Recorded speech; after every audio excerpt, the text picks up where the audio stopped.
Let's go ahead and get started here. It's Sunday, the 29th, 2024, 5 p.m. You're listening to the official Flat Earth International Anthem by Lucifer Tim. We missed Infinite Plane Saturn Day, so this is Infinite Plane Sunday. Yesterday was the first of what will be potentially infinite number of auto hoax cons. And it was myself, history, reverse history, Armin Ra, and I put the link to the premiere of last night's Zoom stream because I recorded the whole thing in one take on Zoom, and it's just going to premiere in its entirety. We didn't really take breaks. I just passed the mic. We didn't really even have any dead air. It was just nonstop. Basically, my take on things, reverse history. I talked some more, and then I had this pre-recorded segment. So I put the links to the other content creators who are contributors there at the video in the newsletter. And I'll reiterate this at the end because at 7 o'clock that premiere is going to begin. And if you can stay up all night, yeah, you can watch the whole thing. We started later than I anticipated, but you know, this is the first one. It was somewhat tentative. A few details, just quite. There were some issues at the end, just minor details that I had to kind of compromise on some things. But overall, I think it was fine. Zoom is perfect for this type of thing. And I love the way that it records into the cloud. That way, if I had any gremlins munching on the hardware, it wouldn't affect anything. But it's the first of many, and I think it kind of sets the stage for what's going to follow. We explain why we have to do it. You know, what's the purpose of it? And I'm not going to belabor that since the premiere is going to begin in 2 hours. Phones are open 505-510-4226. So the most recent developments. I have been following the news today pretty closely. I noticed a chemical explosion. We'll get to that.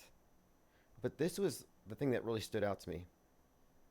Jared Kushner, you may recall, back in 2017, he had hired the publicist from the movie franchise The Purge, who happens to be an expert in marketing dystopia. That whole Keep America Great thing, you really could say Keep America Great is out of The Purge, and it was inspired by that. So here's just a quick recap on that. Donald Trump made headlines earlier this year when he announced a slogan for his 2020 re-election campaign, Keep America Great. This is the tagline of the 2016 American dystopian horror film, The Purge, election year. Now, the White House has another connection to that movie as Jared Kushner hired the publicist behind the Purge films. And this explains why the marketing of Trump's re-election campaign was so dismal. Demagoguery, fear, and all that. It's because they were quite literally working with this film franchise. This came to mind today because, as reported by Sebastian Smith, where there's a rally in Erie, Pennsylvania, where Trump said, quote, "In the U.S., police aren't allowed to do their job. To stop crime, you just need one really violent day." Then he says, quote, "One rough hour, and I mean real rough. The word would get out, and it would end immediately." Critics stunned as Trump caught endorsing the Purge as a real policy at his rally.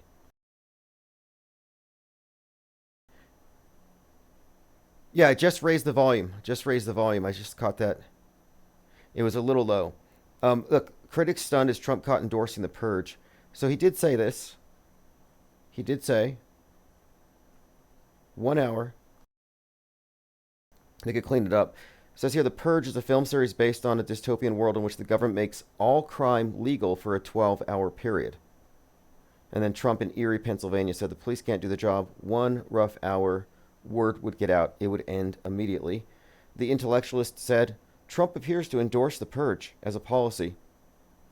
Decision Desk headquarters contributor Nick Field said, Trump is calling for the Purge. Molly Jongfast, OMG. Yeah, so I think I can actually play that clip if you want to. Yeah, let's go ahead and listen to it. It's on X. I love X. I mean, X is really great for content management, storage. It's reliable in a lot of ways.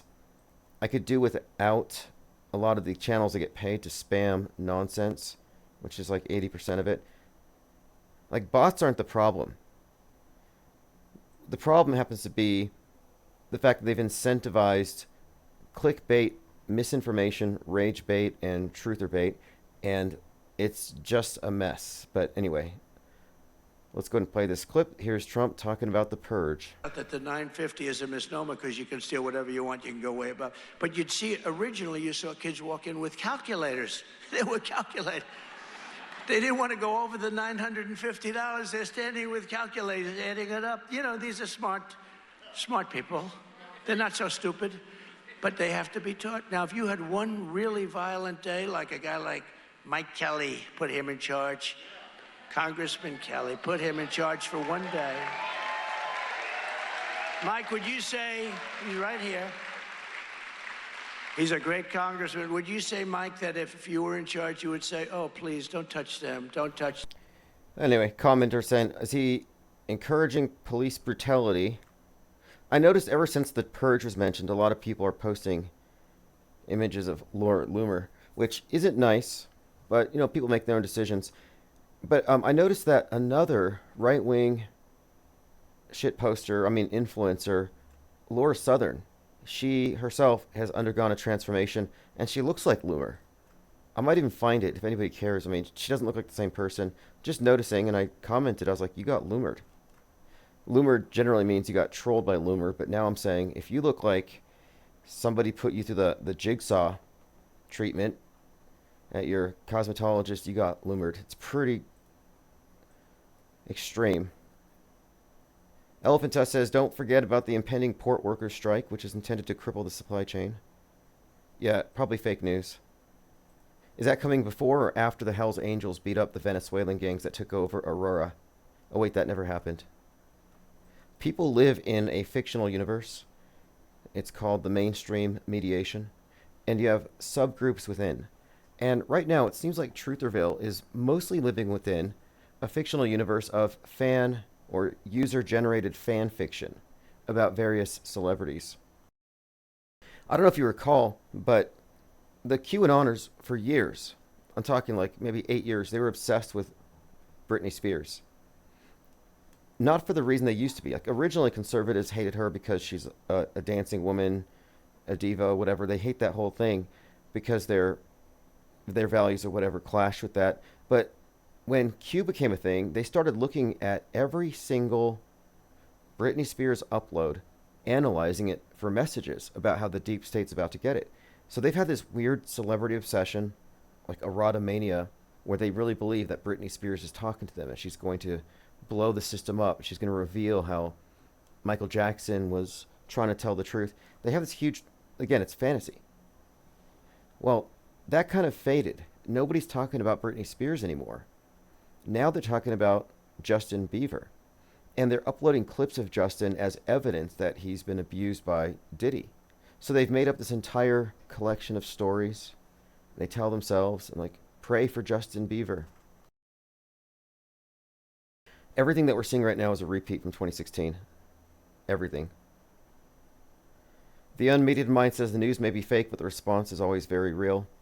I would somewhat disagree as far as it is fake, and it does mess with the simulation people exist within. But there's never like the copycat phenomenon they always warn about. There's no stochastic violence. They don't show something, monkey see, monkey do, the people copy it. Life does not imitate psyops. But our worldview is modified by the psyops. But there's just not a lot going on. The media doesn't actually, if you ask me, they don't really create any kind of real agitation or response. They just kind of tell their stories and ignore anything organic. But for the most part, like, I don't think we're in any danger of the media causing an actual civil war. The QAnoners, the MAGAs, they're complacent. They're fattened up on popcorn. They've been doom scrolling for the last 8 years. Instead of working their trigger fingers, they're working their thumbs, just scrolling and scrolling. There's no danger of a civil war, but they could fake one. That's the thing. They could fake one. They could do like a Kenosha closed movie set. They've probably already filmed it. It's already in the can. Civil War 2025 is already in the can. In fact, Elon Musk, Pope Elon, had said something about civil war a minute ago. Have you been keeping up with what his kids say about him?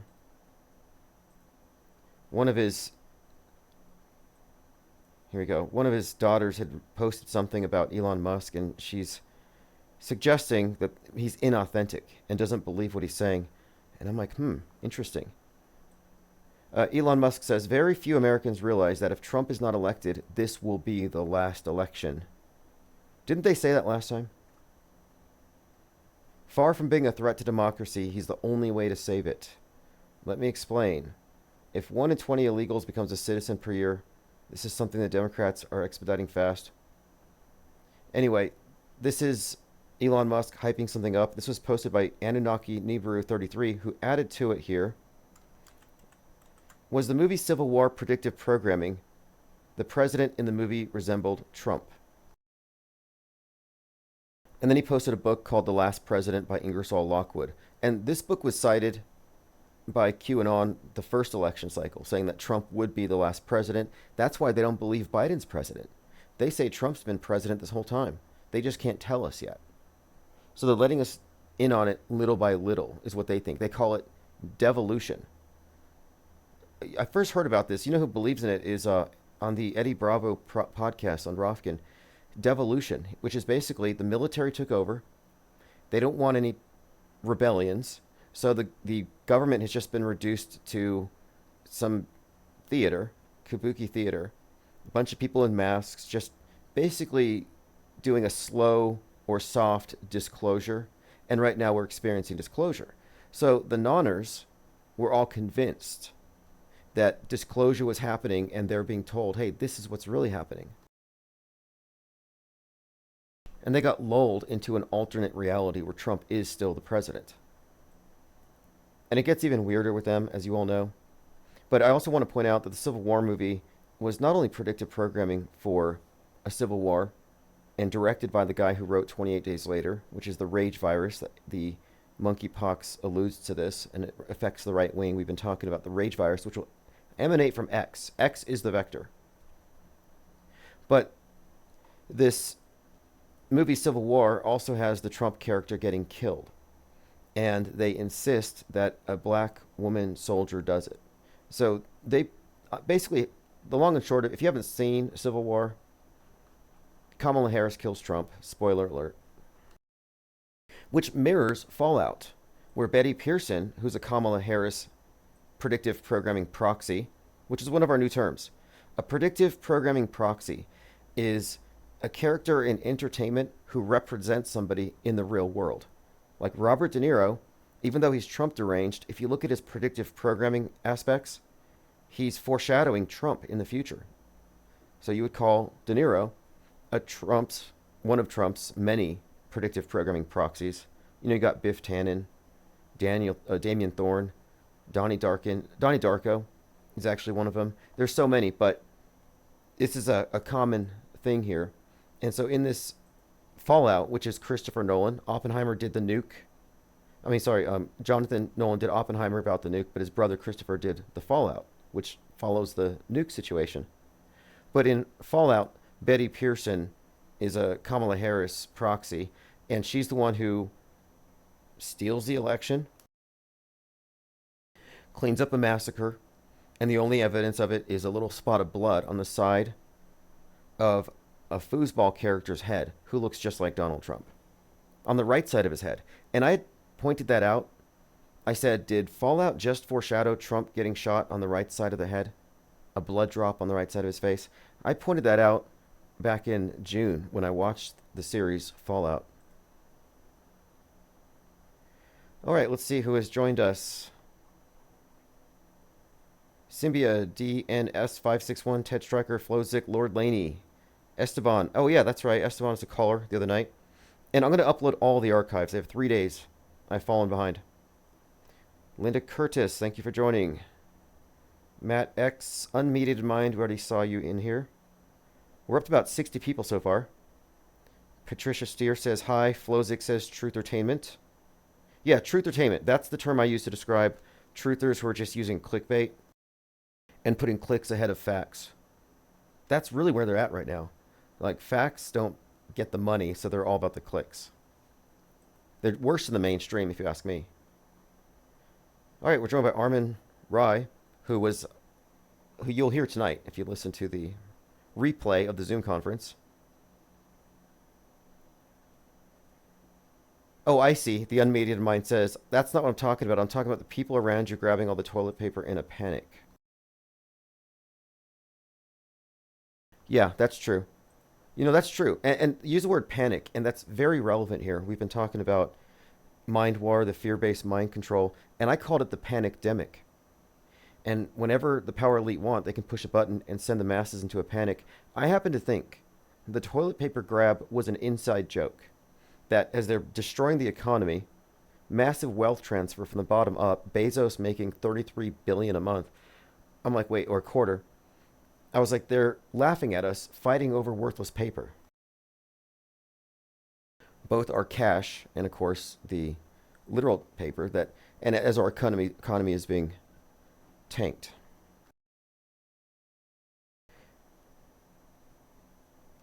Symbia says, save us, Donald Trump, please save us. There are people who pray to Donald Trump. Apparently, if you're like a sovereign citizen or something, you can pray to Trump if you get pulled over.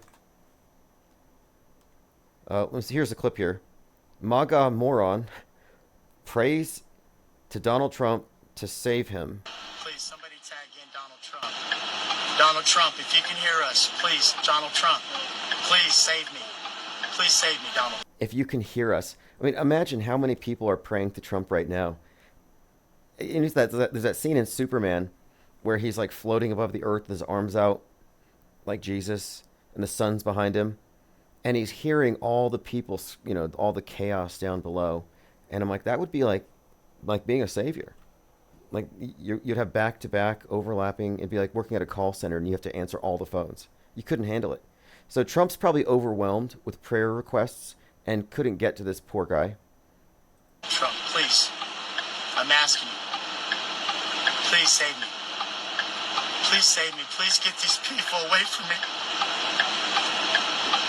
Now, I'm not going to play the whole thing, but what happens is I'll just show you a clip here. The police bust the glass. Yes, sir. They just January 6th his car. And I don't think Trump paid for his legal bills. Which, it sounds like a joke, but it's not. If you recall, didn't Kamala Harris pay for the legal bills of all these BLM rioters?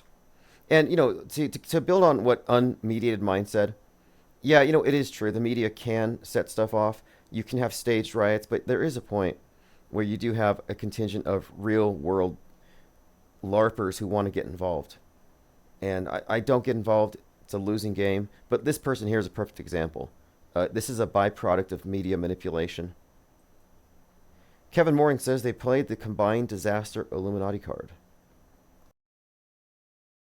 Well, there are so many disasters being tweeted about. I kind of wait and see which ones get mainstream headlines.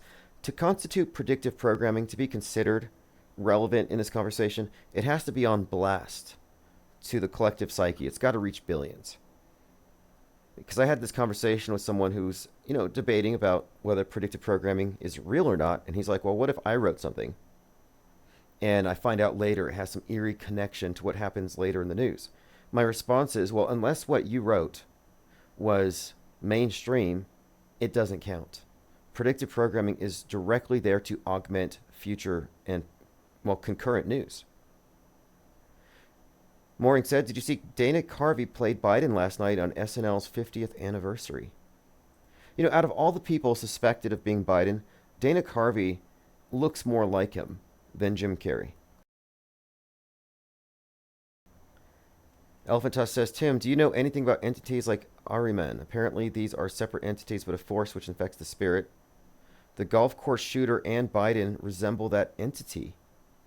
I am familiar. Rudolf Steiner's image of these entities. It's this Gnostic concept, the demiurge. In fact, I have a really good breakdown of the symbolism, the esoteric, deep symbolism built within NASA. And I've been saying for some time that NASA is an Egyptian mystery school.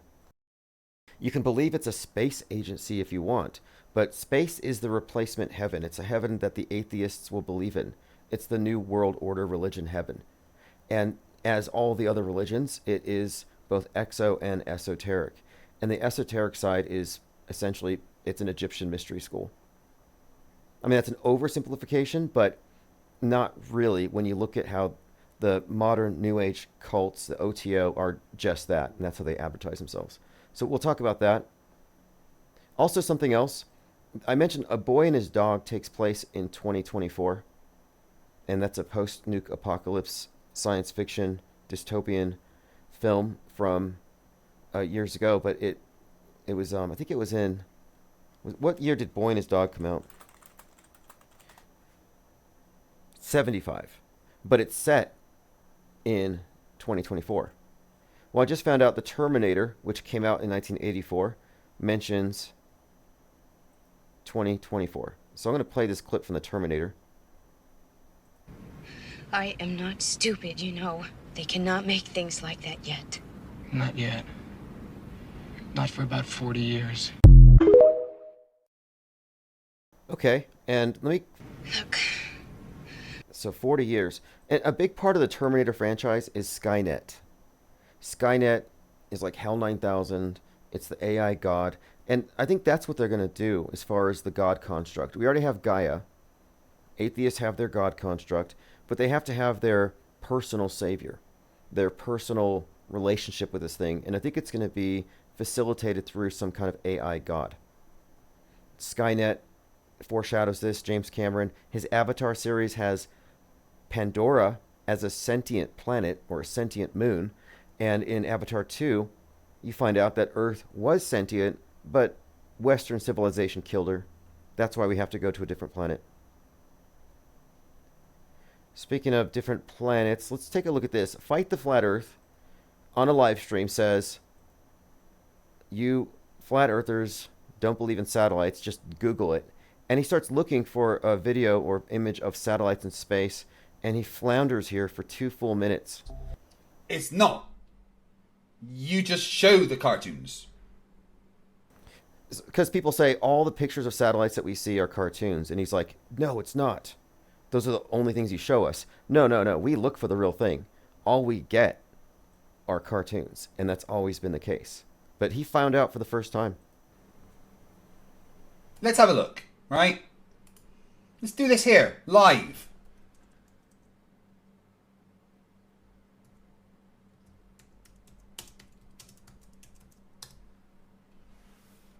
Images of satellite in space, and let's see if we can find any.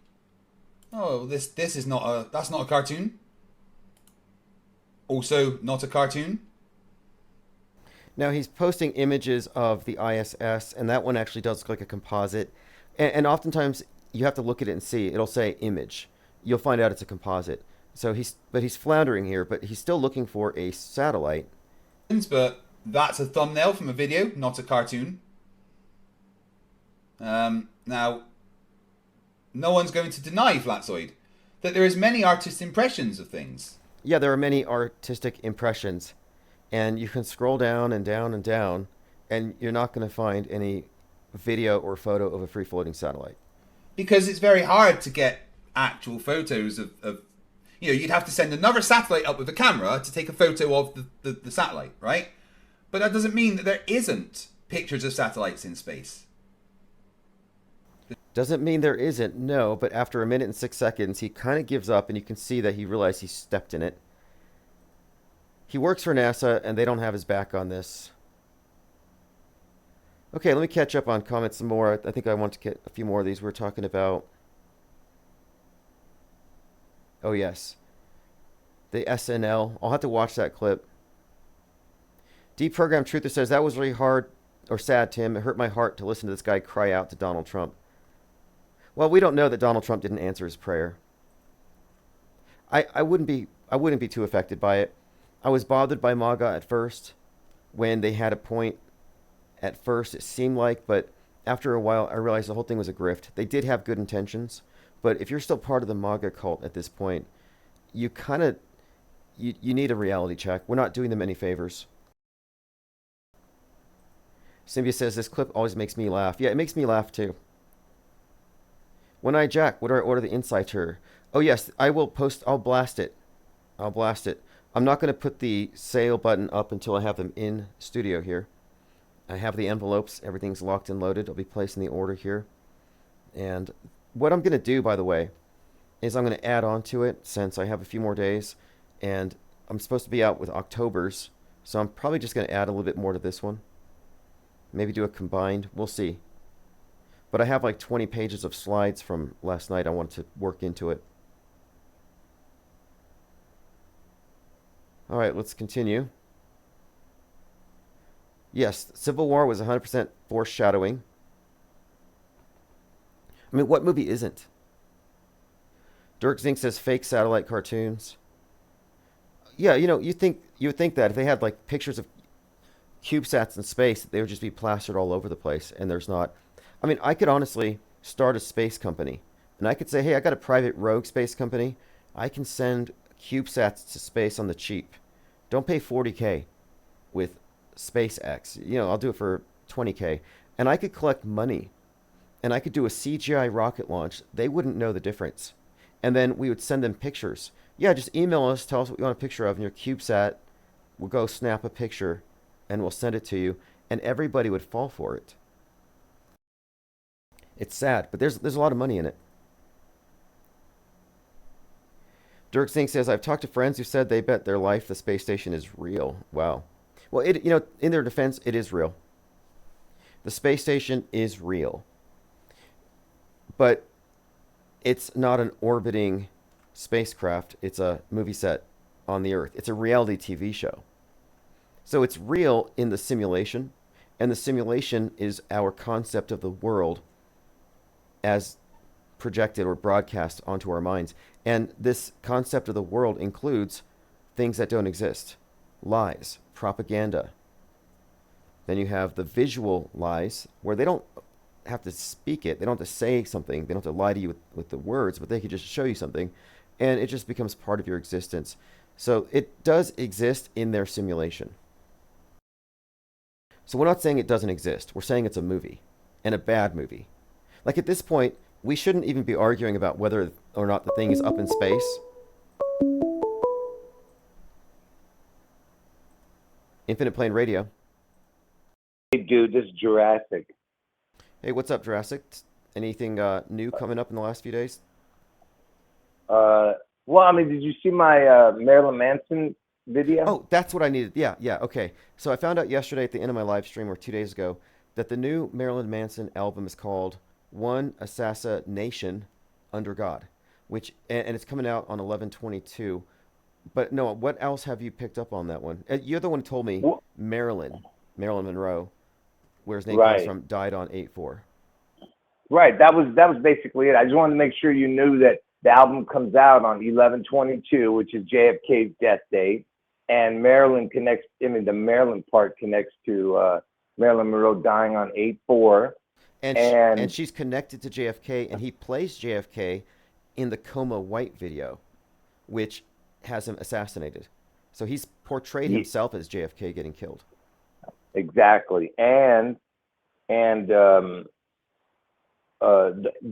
name of the album that's putting out the album, the label is called, do you know the label name? I know it. Yeah, Nuclear Blast, and it's his new one. His other one dropped him, so he just got picked up on Nuclear Blast. That's what stood out to me. I'm like, okay, Nuke Blast.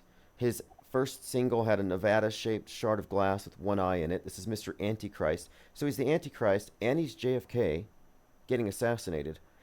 All kinds of Kubrick connections to his work, and then he releases this one 11/22, and his work has been synonymous with a number of major league psyops like Littleton. So I'm glad you picked this thing up, because there's definitely some predictive programming value in it. And where I'm telling you Trump's going to get his head wound, right?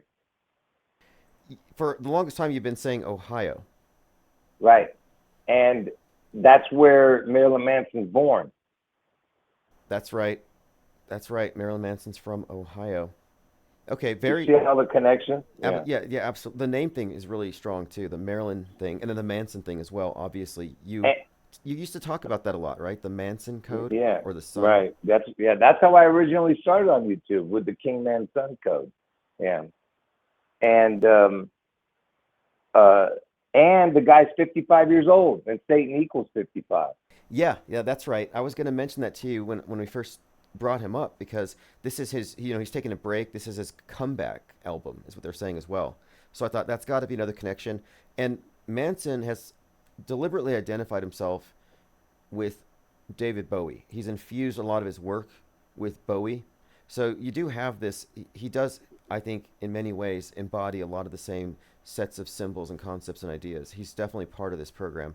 And the Manson thing, Yeah, that's yeah. another thing. But if you care to, maybe you could explain to people what the Manson code and what you've picked up on that, because that's something you've talked about for a long time. It's a Okay, I'll definitely do that in a moment. But check this out: the fact that it's MM. Hold on one second, man. Just give me 1 second. Can you talk about something for a second? Yeah, absolutely. Yeah, Oh, no, it's okay. Okay, I'm done. Sorry. So MM, Marilyn Manson, you have the MM, and that's also connected to Meghan Markle, who also hates Trump, and Meghan Markle's born on August 4th. Oh, interesting. Yeah, and her mother's from Cleveland, Ohio, which is the 216 area code, which is August 4th, 216 day of the year. Listen, we could go all day into this road, but the fact that stupid Manson puts out that video is just crazy, Yeah, And that's too much. That's too it's almost ham-fisted. But I've been looking at him very closely since I realized that his Coma White video had him portray himself as not only JFK, but JFK as the second coming of Christ. So there's this theme that the QAnoners adopted about 7 or 8 years ago that he put out there in 1999. And his video for that album where he was JFK getting killed was delayed by MTV because right when it was about to be released, JFK Jr. crashes and dies. Wow, yeah, that's a good one.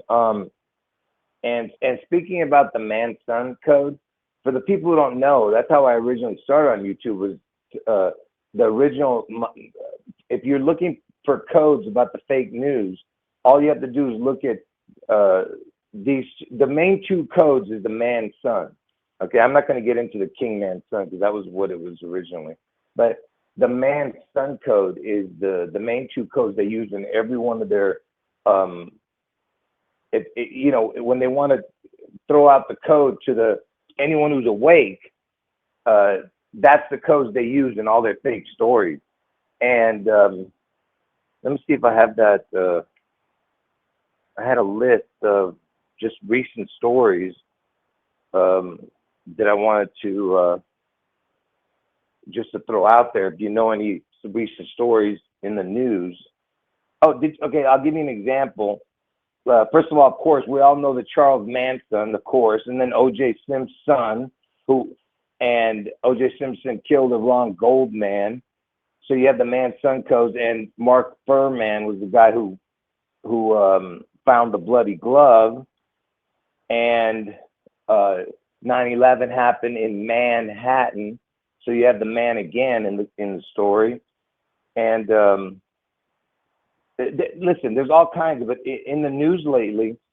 Did you hear about this guidance counselor who had some affair with a kid? No, sounds terrible. But what's the story there? Oh, I thought it was a big story. It might be just a local story then. I didn't know because I saw it on the world news. That's why I thought it was a big story.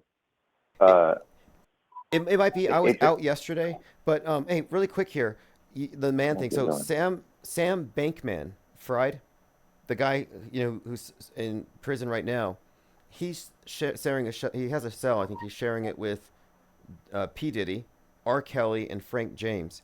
Just funny how all these celebrities are kind of associated with the same place. But I remember Bankman, and the name itself, like Goldman Sachs, Goldman, and then Sachs, like Rob's. These are world stage names, and you've picked up on quite a few.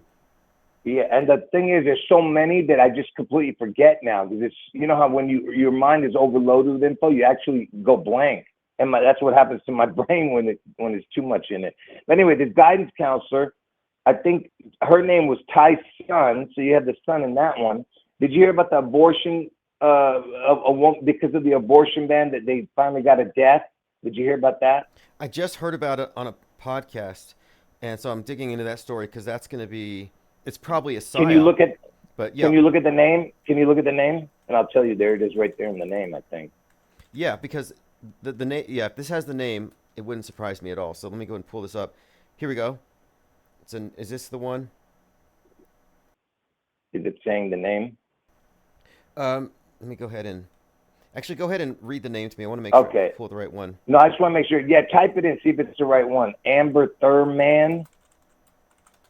Is that the name? Yeah, that is it. I could be wrong. Amber Thurman Okay. and Candy Miller spotlight Black women's reproductive rights. Okay, so basically, under what you're saying, and this is what you picked up on, you see these codes with events that are fake for those in the know. And if somebody said that you would have a 28-year-old mother dying because Georgia blocked abortions, I would say this is a left-wing psyop to cause rage against the Trump side. This is too politically useful right now in its utility. This close to the election, 38 days away, this has got fake written all over it. So you got the man in there. Right. And now I don't want to say this word, but you know the word NAZI? Yes. Okay, and then say the word BLACK first. Did you hear about that story about the guy who they were calling a BLACKNAZI? Oh yeah, Mark Robinson. Mark Robinson. Right. There you go. Oh. The Robinson. Okay, and this guy had to be a Poe. He just came out with these extreme views, and okay, Black Nazi Mark Robinson hospitalized with second-degree burns. This is Daily Beast. They actually called it this. He actually said that. Interesting. Okay, this character is definitely hinky, as Rosie O'Donnell would say. Yeah, there you go. And the first civilian to spacewalk was the billionaire named Isaac Mann. Okay, yep. Yeah, I saw so there's that. another that guy was crazy was story. he a furry? I think they sent a furry into space. I don't know, but probably. I wouldn't doubt it. I just heard about this. I couldn't believe it. This guy went on Jeff Bezos' rocket. His name was Cameron Bess, a furry influencer who launched into space. Kind of a side topic, but this was a couple years ago. I somehow I missed this. I'm glad I missed it. Yeah. This one might be a little bit pushing it, but where does that the governor or mayor who's in trouble right now? What's his name? You talking Eric Adams? Yeah. Where do they stay? Like, what's his house called? It's called Mansion. I mean, Graceland. That's what I meant. Gracie Mansion. Yep, that's correct. Is that where they stay? Yes, Feds. Yeah. They just raided Gracie Mansion after Eric Adams became indicted. So there's your Graceland connection with the mansion. Get man. You see what I'm saying? Yes. It's almost like Manson. Anyway, there's one more thing. And let me. One thing I want to add on here is that Eric Adams has a predictive programming parallel in Batman, who's killed by the Riddler.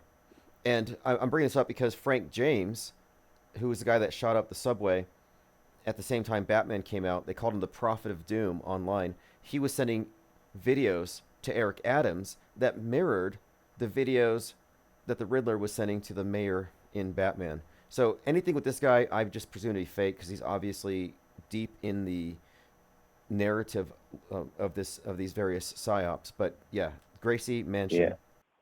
So, and let's go back. Let's talk. I mean, unless you want to go, I'll just end it here. But I have another thing to talk about. Please do, because I'm trying to familiarize people with what you've picked up as far as these name codes and how it is pretty much a dead giveaway most of the time.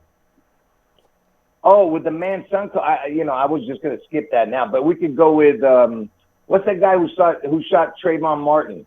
What's that? Oh, Zimmerman. Zimmerman. Yeah, Zimmerman. George so there's Zimmerman. Another man.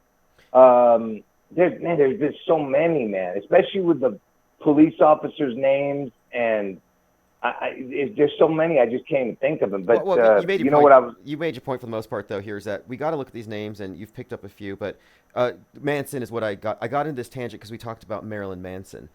But we can go ahead and move on from there if you like. Yeah, I just wanted to talk about the Do you remember me talking about the Trump being on the when they put this art in Israel about Trump being McDonald on the cross? Yes, yes, Yeah, and it was called McJesus. yes, yes. I remember that one. Yeah. So you get that whole thing, right? Yeah, I'm going to pull that image up because I thought about Yeah. this one today.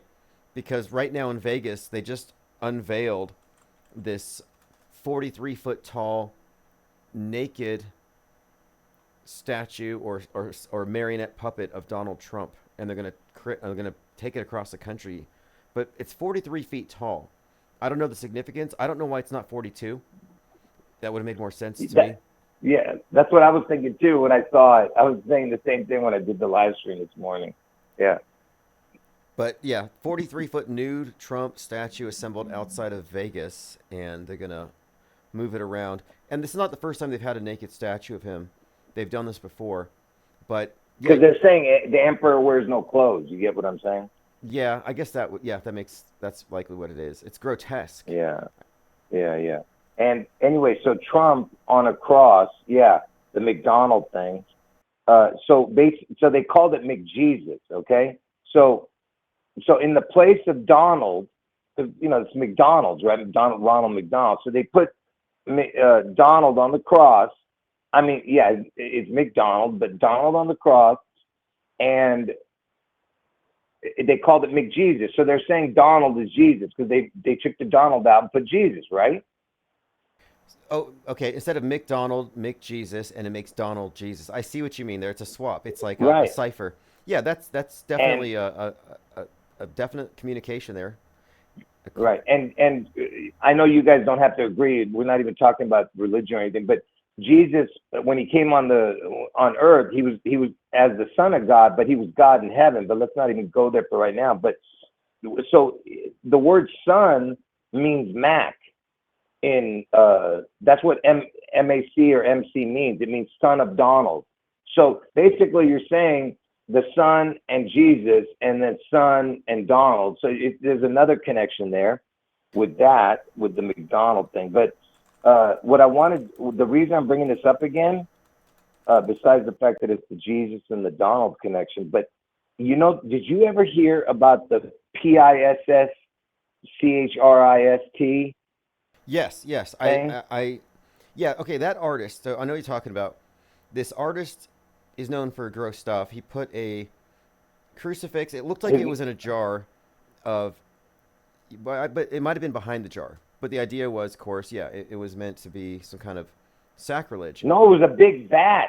It was a giant vat of his own pee. Okay, I maybe I read a different account of it, but yeah, okay, I know what image you're talking about. I remember seeing this thing floating around. I'm like, okay, this is gross. But that artist, by the way, he also did the cover art for Metallica's Load. And it's just like a close-up, a slide, a microscope image or something. It's his blood and his... It's just gross. I don't want. Yeah, but no, I have... The reason I'm bringing it up, his name is Andre Serrano, that piece of garbage. But let me tell you why I'm bringing him up. Because he just did one of Trump, exactly the same as he did with Jesus. Okay, I see this now. Andres Serrano. He's in the news right now. Art, obscenity, and controversy. Okay, so I'm going to have to look into this. And I was just thinking, Mr. Beast, the most popular YouTuber. His real name is James Donaldson. Yeah, the son of Don. There it is again. And he's the Beast. Yep. Yep, exactly. The Beast thing. Okay, so here we have Andres. I'm going to find... Here it is. So he's recently in the news. I'm going to have to go through these stories. I want to look through some of his art. Put Trump in a vat of tea, I think. So, in other words, he mirrored his previous work with Trump. Okay, That is crazy. So that's another deliberate connection. I see that here. I see that Trump. This is kind of a new story. I haven't even revealed that. I didn't even reveal that yet to the viewers. I'm giving you the scoop on that one. Yeah, so just to be clear, everyone, he puts a crucifix in a jar of his urine, and now he's doing the same thing with Donald Trump, which is like then making Trump as Christ, kind of a like with, Yes. with the Mick Jesus, and they replaced the word Donald with Jesus. Right. Two different artists, but it's just same connection again, you know. Yes, yes. Yeah. I mean, anyway, like I said, I gave you that scoop because I heard your JFK. I heard you say JFK, not JFK. I heard you say Marilyn Manson, and so that's why I went and did that video because I had so much on that. So I said, oh, I got to do a video on that. Yeah, awesome. Well, yeah, this guy is pretty well known for his controversial art, and he's done some pretty strange stuff involving body fluids, that's for sure. But yes, creator of this, he photographs Trump, torture, and a killer clown. Yeah, there's a lot to dig into here. I'm kind of new to this.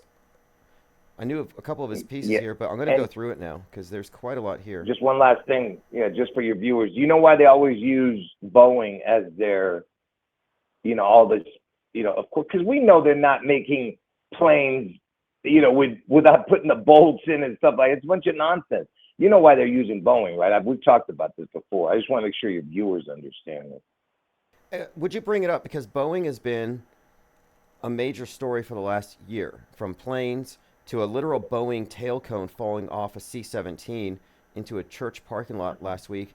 And then you have the astronauts stranded. Fly Me to the Moon made jokes about Boeing exploding, and they talked about Apollo 1, the incineration of those astronauts. So Boeing has been consistently brought up, but what do you think, or what is your explanation? Can you look this up? I'm not sure. Did they first founded? Where was Boeing founded? I believe it's, or I think it is, but you might want to check that. Boeing was founded in Seattle, Washington. Oh, okay. There it is. Seattle, that's the Washington. reason, yeah. Okay, yeah. Very strong connection to everything right. else. Right. And who runs the aviation? Who runs it? Who watches over it? Says here. The FAA, right? Yes. Oh, yes. 611. FAA 611. 611. Oh, FAA is 611. Fascinating connection there. Right. That's right. Good because, yeah, Boeing has been featured in Leave the World Behind, and we basically said, hey, this is going to predict stuff with planes, and we've had nothing but. And this thing with NASA is really, I think, the finale. Whatever's going to happen, the Starliner, they already landed the Starliner without the astronauts. So they're technically still stranded in space, thanks to Boeing. So we're seeing this story develop. But yeah, I did not know Boeing was from Seattle. Yeah. Yeah, let me just say this before I end this conversation. To the people in the chat, let me just tell you guys something. I know that when I call in, it kind of interrupts the flow of IPS, but here's the thing. IPS uses the information that we give him, and then he makes his flow. It helps his flow throughout the shows. So understand that if he doesn't have this information, then he won't have the flow. So to the viewers, he has to have this information to get all the flow going and help his videos. I mean his what I mean. I'm trying to tell them why. Yeah, absolutely. I would not have known this. This is and these are deep connections. I would not have known that the Marilyn Monroe component of Marilyn Manson's name has a direct reference to 8-4 and Kennedy, and he himself dies as Kennedy in a controversial video that was banned because JFK Jr. died right when the video was going to be released. I mean, it goes so deep, but these little clues lead to something, and these are predictable webs of information once you catch a thread. By the way, no, I'm not. First of all, I'm not saying that to the people. I'm not saying that you wouldn't have found it eventually, but it helps the flow of you knowing all of it. You know what I mean? I'm telling them. I'm telling. Oh yeah, them. I'm saying I might not have. Like honestly, some of the stuff that I get is so obscure, and I'm like, I would not have found that. And I try to be observant when I watch movies. Like I found the screen cap of the Donald Trump foosball character with a blood spot on his head, and that's only there for like less than a half second.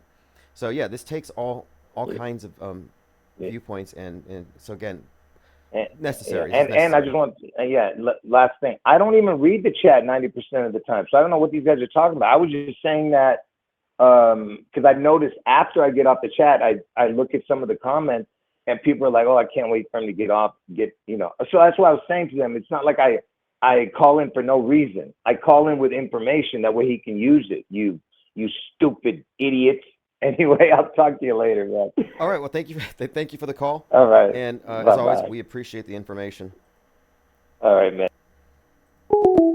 Okay, here's an interesting comment that just came up. Kevin Mooring says ISS got visitors having a party, and they're bringing the Starliner crew home like Gilligan's Island in space. See, that's good.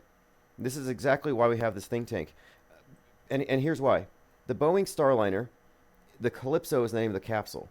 They get stranded. Calypso is the name of the nymph who keeps Odysseus stranded in the Odyssey. So here they are on their space odyssey. Calypso has them stranded. And now I'm saying there's this kind of like they're lost at sea. The next thing that happens to Odysseus when he escapes Calypso, or he gets tired of her, whatever happens, he runs into the Cyclops. They blind the Cyclops, and this ends up causing them to suffer a curse of Poseidon. And so they're stranded at sea. And the Space Odyssey, it has some connection to this bigger story. Because the Odyssey is about going somewhere far away, coming back after a lot of trials, tribulations. And we've been experiencing this with the Starliner. From the moment they announced it, it's been fraught with delays, disasters, issues with the thrusters, potentially deadly. If they were to send them down in that capsule, potentially it would have entered at the wrong angle. So they've made the point here that this is like Odysseus, stranded at sea, working his way home. But now you have the Gilligan Island connection, which is a show about people stranded at sea. Now, I haven't watched that since I was a little kid, but I recently read a breakdown of Gilligan's Island that suggested that Gilligan is the devil. Kind of don't want to get into it now, but if you want to, you can probably find that breakdown. Till sent a super chat, $15, appreciate it. He says, Tim, what do you think about an album between Symbia and Chief Crow? Sounds legendary. Could you facilitate an introduction? Yeah, Symbia and Chief Crow were there at Exit the Matrix with Mad Mike Hughes in Vegas, and I think you're right about that. It would be epic. 2020 was epic because we had a lot of music from both of them. COVID Cooties, Mask of the Beast. Dirk says, I live near Seattle. It's in Seattle, Boeing, Microsoft, Bill Gates, Amazon, Bezos, Starbucks, to name a few. And of course, Washington, 42nd state.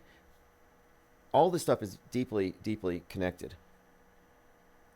Bezos is Nimrod, the builder of the Tower of Babel. The Space Needle, a tower that reaches to space, symbolizes the one world system and the Tower of Babel. And in the Mike Myers series, Austin Powers, Dr. Evil, lives in the Space Needle. That's his headquarters. Dr. Evil, or Dr. Evil's headquarters, it has connections that go pretty deep, but if you look at the big picture here, Bezos is Nimrod, and Seattle is obviously very significant. And one of the main storylines and narratives, and one of the reasons why I focused on Seattle, I mean, we predicted days before 3/11 that Seattle would be ground zero for World War III. It's what I had said. But one of the themes here is the sinking of the West. And here we are looking at the Pacific Northwest. We're looking at the fall of the Tower of Babel. And that was the theme of Leave the World Behind. The fall of the one world communication, the one world language. So the fall of the Tower of Babel is encoded into that movie. That's what we're looking at here in the meta script. So it all makes sense that Seattle would be ground zero for this. And right now there are flyers going around Seattle for something called Flood Pacific Northwest. They're declaring it the Palestinian resistance. They're declaring this a month of action. It says join us and our fighting organizations as we come together to honor our heroic martyrs and uplift the victory of the Al-Aqsa flood. And I think that's a reference to 10/7. This month, there will be a series of events, marches, and a mass mobilization on 10/13. We will come together 10/13, October 13th. So that's, you got the 113 in there, which again, Seattle 3/11. will take to the streets. And 11.3, by the way, is prominently featured in a lot of Seattle getting nuke predictive programming. 113. That's why I brought up that the Seattle Kraken and the idea of the Seattle fault line, a crack, the Kraken. The Seattle Kraken trailer is 1 minute 13 seconds and seems to feature an EMP and a flood of Seattle. So here we are, flood Pacific Northwest. Additionally, in Leave the World Behind, there's a section, a chapter called The Flood. And they have a scene where the characters are building a tower with Jenga, and you hear a plane, well, it's a drone, dropping flyers. And these flyers look just like the ones that are in Seattle right now. And they say, "Death to America," in some Arabic script. And it's like a snake. And I'll see if I can pull that up. But basically, it's life imitating, well, a psyop to come, imitating the movies. Psyops imitate art. If anyone was, someone had mentioned this picture here. Compare the second shooter to Biden, and tell me that's not a deep fake. Did they deep fake Biden's face onto the second shooter? I'm willing to bet they did. Somebody said in the chat that their friend was willing to bet their life the space station was real. I'd bet my life that this is a deep fake, that this is intentional.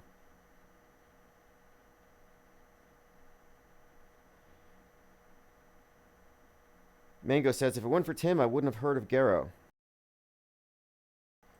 Well, we ended up getting into a conversation because of the overlapping connections that I made with 6/11 and the incoming domestic violent extremist attack that's going to hit Seattle. That seemingly is going to start in the Pacific Northwest. We have mind maps, predictive programming, breakdowns going back for years that have pointed to this. In 2019, we actually had a pretty strong focus on it. And that's why we were ready for 3/11/2020. Because we were looking at Seattle on 11/3/2019. There were 3,000 people in our live streams between myself and Tim Truth. And we were watching the Space Needle under the presupposition that World War III was going to kick off on 11/3 in Seattle. Like that song, Let's Start World War III by World Order in Seattle. But nothing happened. Well, nothing. Actually, something did happen. A Space Needle in Turkey blew up. We're looking at a Space Needle in Seattle, and a Space Needle in Turkey goes up in flames.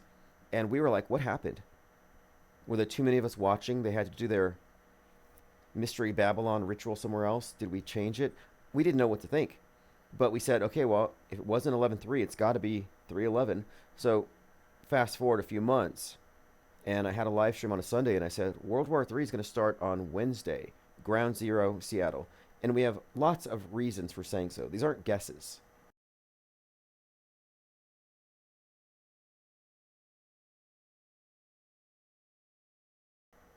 Oh yeah, the mini-moon, Jessica Lynn. I mentioned the mini-moon last night as well. Because back in August, I said, on September the 28th, 2024, we will see the arrival of a planet-killer asteroid, a world stage killer. And I labeled it AH92824. Autohoaxcon is that planet-killing asteroid coming here to hit the world stage. And I said it was going to arrive on 9/28. This was back in August, before this mini-moon was announced. And yes, the mini-moon has just arrived. I haven't seen it yet. Dirk says, Garrow from Jurassic predicts in June next year, Seattle and Washington State will be destroyed. There's quite a lot. And DNS561 obviously hasn't been paying attention. He hasn't been beating a dead horse.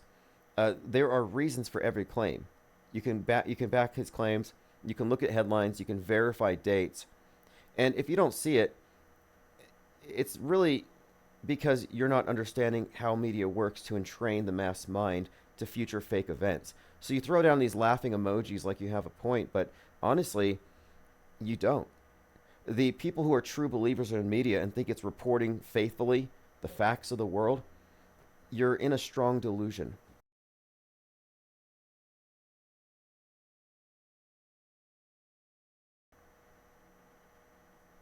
Jessica Lynn says, mini-me, mini-moon, what's the difference?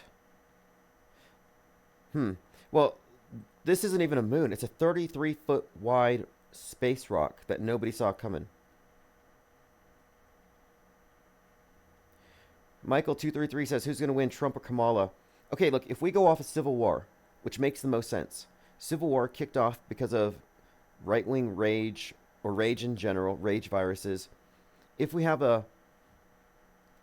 I think this is what it's going to be. I think we can base it off of Civil War, the movie, where, and this has been reiterated in a number of places, that Trump's going to win, and it's going to enrage the left, and so their January 6th is going to be much worse.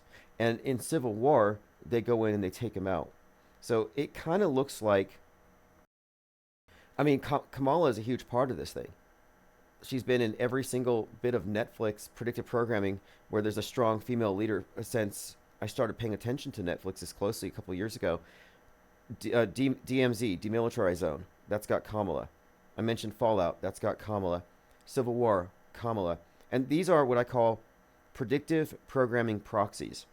These are, again, characters in films, in comics, in movies, in novels that represent future real-world stage people who will be playing out, making history, playing out these roles. But they're making history is what they're doing.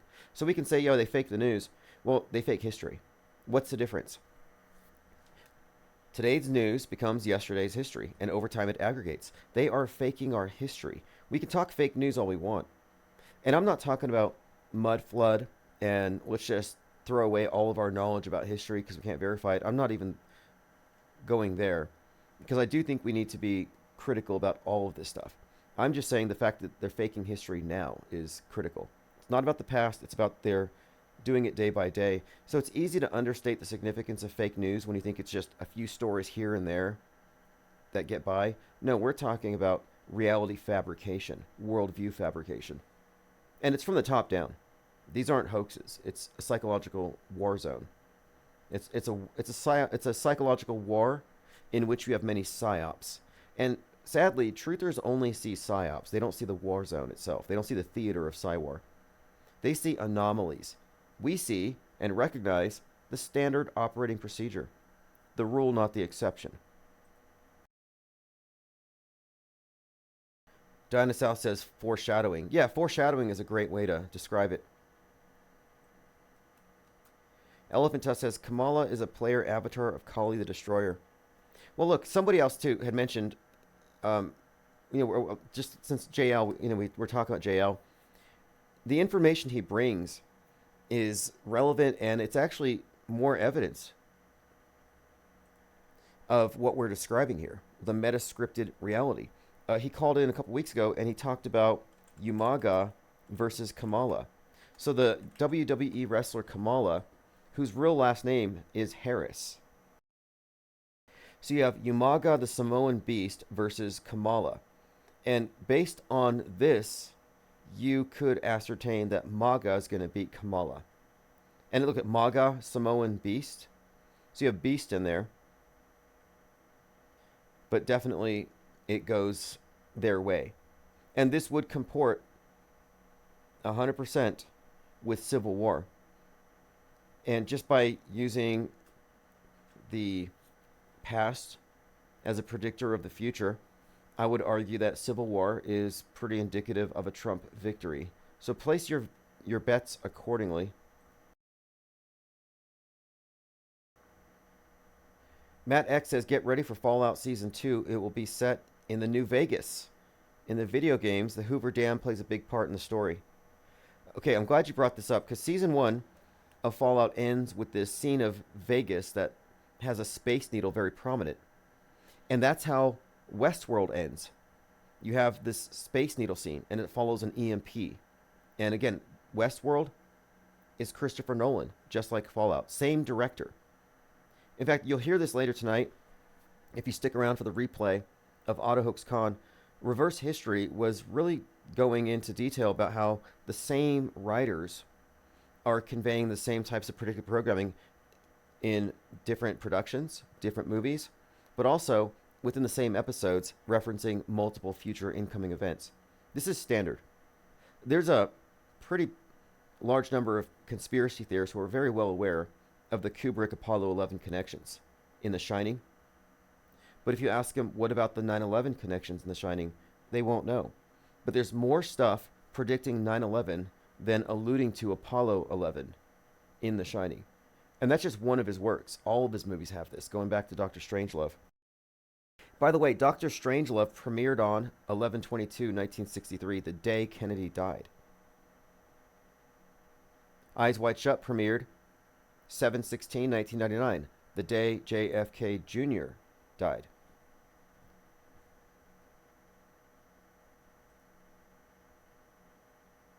Jessica Lynn says, how could this be possible if not spiritual? It can't. Depends on how you define spiritual. I look at the mainstream mediated mind as veiled. It's got a wool sack pulled over its eyes. The digital veil. The ubiquitous screen, the black monolith. That's the veil that provides you with false explanations that kill curiosity and put one within a constrained and controllable worldview. So the masses are in a simulation. But I often wonder, well, I don't wonder, I think it's just true, we just don't know yet, but there may be another layer to it. There's no way they just want to control your mind. Like, what's behind that?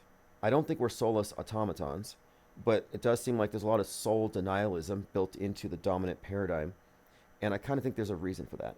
Like, they don't want you to know you have one, so you can't tell that they've taken it, or that they are taking it. So I kind of think there's a spiritual dimension to all of this, but when I say spiritual, I don't mean biblical in the sense of it like being from any established religious paradigm, but I'm just saying that consciousness might be the direct target, and I think there's possibly some deeper underlying mechanism here. But I don't have any direct information other than what I can ascertain from research.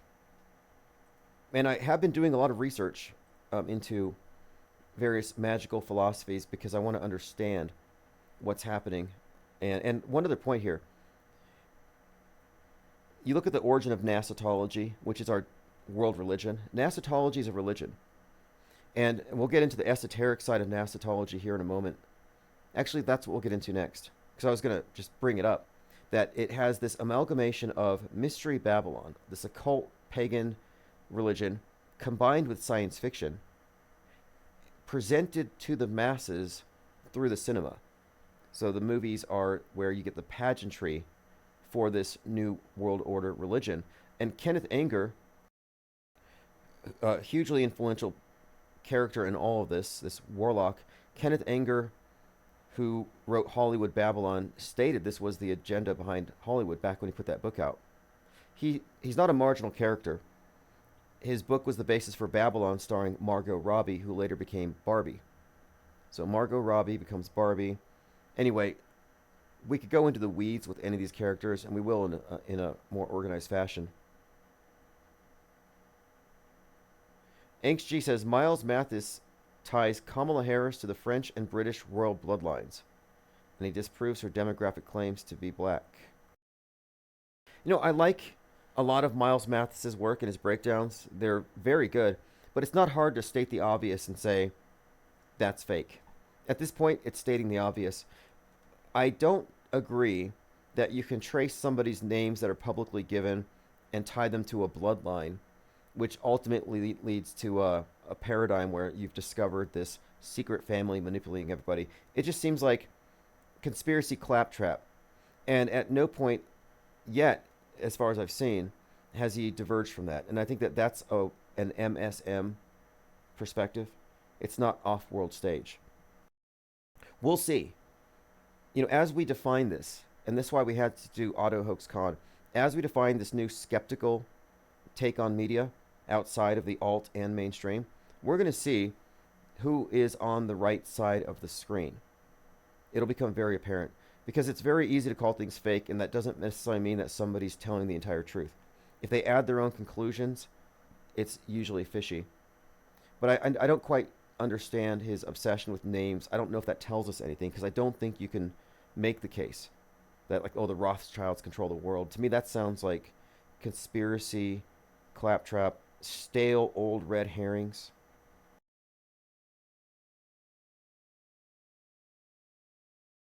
Matt X says, Caesar's Legion is a faction in the game Fallout that want to control the dam.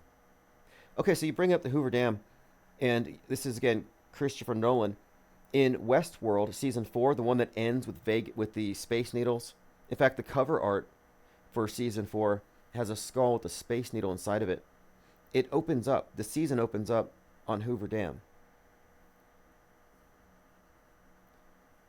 I remember discussing the significance of it. The man in black who represents Hades is walking across it. There's a lot of significance to the Hoover Dam with the Transformer movie that ties into it. A lot of interesting black cube stuff. AI, these bots potentially representing fallen angels. That the AI is demonic. All kinds of interesting little stories that that you can find attached to this structure. But I think there might be something else to the Hoover Dam in Westworld. I have to go back and rewatch it. But yeah, they made a point to start the episode there. And shortly after that episode came out, there was an explosion on Hoover Dam. If you recall, a transformer. Yeah, Hoover Dam explosion caught on fire. This was July 2022. A transformer exploded Tuesday at the landmark. And we said, hey, this is interesting because we're talking about Hoover Dam explosion transformer. And in Transformers, I think it's the Hoover Dam in the movie Transformers that has the location of this. Yeah, there's a significance here to the Hoover Dam, and that's where Megatron is trapped or something. So Megatron is trapped beneath the Hoover Dam, some kind of prison, and I think the explosion of the Transformer there seemed to allude to that. I may have to go watch that series because there's a new one coming out very soon.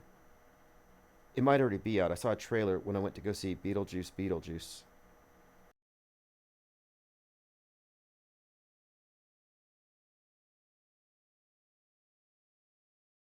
Okay, phones are open, 505-510-4226. Elephant Tusk says, Tim, the movie Maximum Overdrive has predictive programming for self-driving vehicles, AI, and exploding pagers. Maximum Overdrive, Stephen King. Yeah, this has a lot of... Well, it's really grotesque, but I think it does have a lot of predictive value. Stephen King is the author of The Shining, and The Shining has predictive programming references to Apollo 11 in the movie. And there were some changes Kubrick made, like to the room number, for example, to the moon room, as they call it, that King didn't have in the book. But interestingly, the follow-up to The Shining is called Dr. Sleep, and Dr. Sleep is about a psychic baby that predicts 9/11. And Stephen King wrote it. So that is another indicator that Stephen King's work. And remember, he put out The Shining? No, was it not The Shining? I'm sorry, The Stand. And The Stand was 1978. And they had a movie of The Stand coming out in 2020. And it's about a man-made plague wiping out the world. If I recall, Maximum Overdrive begins with this green cloud in the sky, and then the world shuts down. We talked about this in 2020 because prior to COVID-19, you had C-19, which was a comet that was green, that they say broke apart. In fact, when C-19 passed, there were some scientists who were reprimanded for saying it. There were some scientists that said that this was the source of the virus. We were calling it space AIDS. Yeah, the strange theory of coronavirus from space. The theory is called Panspermia, and a handful of researchers have been advocating it for decades. Autoimmunity as the comet tail of COVID. Yeah, this is a story that they kind of buried quickly. They went with the bat. Personally, I like space AIDS, but they went with the bat theory, the bat suit. A much larger meteoroid could have been fragmenting, dispersing its contents before the ignition of the fireball event. A reasonable assumption is that the fireball, which struck 2,000 kilometers north of Wuhan, might have been part of a wide tube of debris, the bulk of which was deposited in the stratosphere to fall all over Wuhan. It says here, they propose the meteor might have been a fragile and loosely held carbonaceous meteorite carrying a cargo of trillions of viruses and bacteria as primary source cells.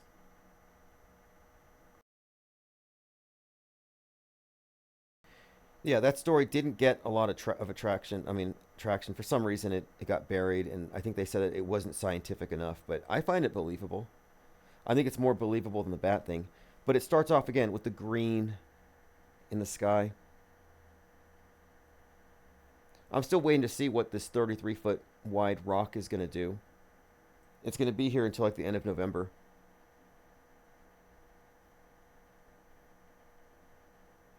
Kevin Mooring says, George just had an event with the cloud chemtrails.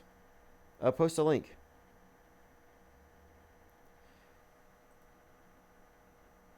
Okay, let's continue down my notes here. Oh, yeah, that's right. Let's get into the NASA stuff. So I came across this video earlier today, or it's a thread.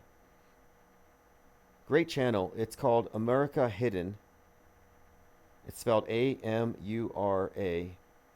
So America Hidden. New Gods of the Aeon of Horus. NASA, rockets, and sex magic. To the initiated, NASA stands for not a space agency, but NASA is a clandestine Masonic order that pulled off the biggest hoax of the 20th century that molded a nation's perception of reality until this day. And some people used to say to me, well, Elon Musk is different. He's not with the government. He's a private citizen. And that's why they needed Musk. They needed NASA to be part of government, and they needed the free market version. But they point to him as like, this is evidence that it's not a hoax. Like, well, no, they're both in the hoax. It's not hard to decode this stuff. Stanley Kubrick's best film was not Full Metal Jacket or The Shining, but the Apollo 11 moon landing. The moon landing was an esoteric ritual to usher in the Thelemite Aeon of Horus, the crowned conquering child. Now, I put all of this information in Secret Religion of the Elite, and on the cover, I put an obelisk next to Saturn V. And I did a documentary of sorts called Cult of the Obelisk. But Secret Religion of the Elite explains this, and this is what caused me to actually start a YouTube channel, is I started paying attention to the NASA space program, and I was thinking, this looks like syncretism. This looks like they put a science fiction veneer on something ancient, and I was already well aware of Jack Parsons and the significance of Marjorie Cameron, Hubbard, and Parsons and what they were doing. And I was already aware of Scientology as a space religion. I had investigated them. So then it made sense to me. There's no way they're going to convert the masses to Scientology, but they have converted them to NASAtology. And Scientology isn't a bit player. It's not a small part to this thing. It really isn't. What's the difference between Scientology and NASAtology anyway? NASAtology has better special effects. Scientology has better actors. And we just saw Tom Cruise do his 42-meter rappel at the Olympics. So here's what he wrote. Regardless if you believe the moon landing happened or not, the official story portrays a mega occult ritual to Egyptian deities. As Egyptian gods are key in the occult mystery religions, the elite recreated the myth of Osiris and Isis. And anyway, it goes on to say, furthermore, the Greek version of Horus is Apollo. NASA conducted this symbolic sex magic ritual to commence Aleister Crowley's Aeon of Horus. I agree with all of this. In fact, Horus is associated with Mars, and the Thelemite cult says we're entering the age of Mars, and and Mars is a falcon. Well, what is Musk, who's our Pope of Mars? Musk has he had the Falcon series of rockets. And Mars, of course, has a lot of significance in this bigger picture. Not that we're going there, but that the ideal way of life on Mars, these Mars communes, this utopian vision, that's the age of Mars. That's the age of Horus. That's the new age. That's what we're moving into. We're moving into space communism. And space communism, and I know Musk is in on this, was talked about originally by the Russian rocket pioneers. And there's one, and a good book on this is Red Star, 1909, a science fiction published in 1909 about a communist society on Mars. And the Earth scientist goes up there and he's like, this is great. Let's bring this down on Earth. Now, one of the main Russian rocket pioneers that I've researched is a guy named Konstantin. And he talked about mankind becoming multiplanetary. His concept of space came from theosophy. It came from the occult, panpsychism, and they dressed it up with science. And they said they were going to find science or science-based replacements for traditional religious symbols. Aliens are angels dressed up with science fiction. But this Constantine talked about man becoming multiplanetary. He was quoted by Elon Musk at South by Southwest, so Musk knows who he is. 1908, Communist Society on Mars, first published 1908. The main character goes to Mars to learn of their socialist system. He's a native Russian. He was chosen because the Martians believe he has the mental and physical faculties to withstand it. Communists from Mars. Infinite Plane Radio. Crank call. Linda says Mars represents anger, the red planet. Well, okay, Mars has a number of associations with it when you look at occult symbolism. Red, iron, Aries, the ram, and it's associated with the number 4, the Emperor card. It is the 4th planet also, but it has these associations built into it. So it's notable that Musk is Iron Man, Tony Stark, those are some of his aspects. Robert Downey Jr. played Iron Man and said, I was inspired off of Elon Musk. So in other words, the fictional version of Iron Man, Tony Stark, that we saw on TV, portrayed by the actor Robert Downey Jr., was based on Elon Musk. So Elon Musk is a, quote, real-life Iron Man. So iron is associated with Mars. Red is associated with Mars, as we've been saying. There's Game of Thrones, the House of Stark. The House of Stark. Tony Stark, Iron Throne. Hey, what's up, caller? Can you hear me okay? Yeah, but I don't know if I want to stay on too long because this is a landline call, and the sound quality probably isn't too good, is it? You calling from a bunker? An old wall phone here in my kitchen. Yeah, so I don't know. It sounds good to me, but how does it sound to you? Oh, it sounds fine. We're just chatting today about, space communism. Here's what I wanted to call you. But what were you calling on? What were you gonna? Well, since you're dealing with the secret religion of the elite, and the whole religion of outer space, I have been really looking into this guy, Dr. Edgar Mitchell, who I posted an extended study of him over at Fakeologists under the section on NASA fakery, NASA space fakery. Edgar Mitchell, I know it doesn't come out yet like Neil Armstrong or Buzz Aldrin, who really were very inarticulate, kind of fumbling characters. I was never impressed with them intellectually. But Edgar Mitchell, if you ever turned into George Snorri, he used to have Edgar Mitchell on there all the time. Edgar Mitchell was the 6th, we're told, Navy captain, pilot, and a doctor, Edward Mitchell. I guess he had PhDs. We're told he was the 6th man to walk on the moon. And if anybody ever talked about it, it's this guy. Because there are so many look, he started something called the Institute for Noetic Sciences. He was researching the paranormal. He was running around doing this guy makes Buzz Aldrin and Neil Armstrong look like wallflowers, really. And when you listen to the extended interview on YouTube, you can just go right out there and find it.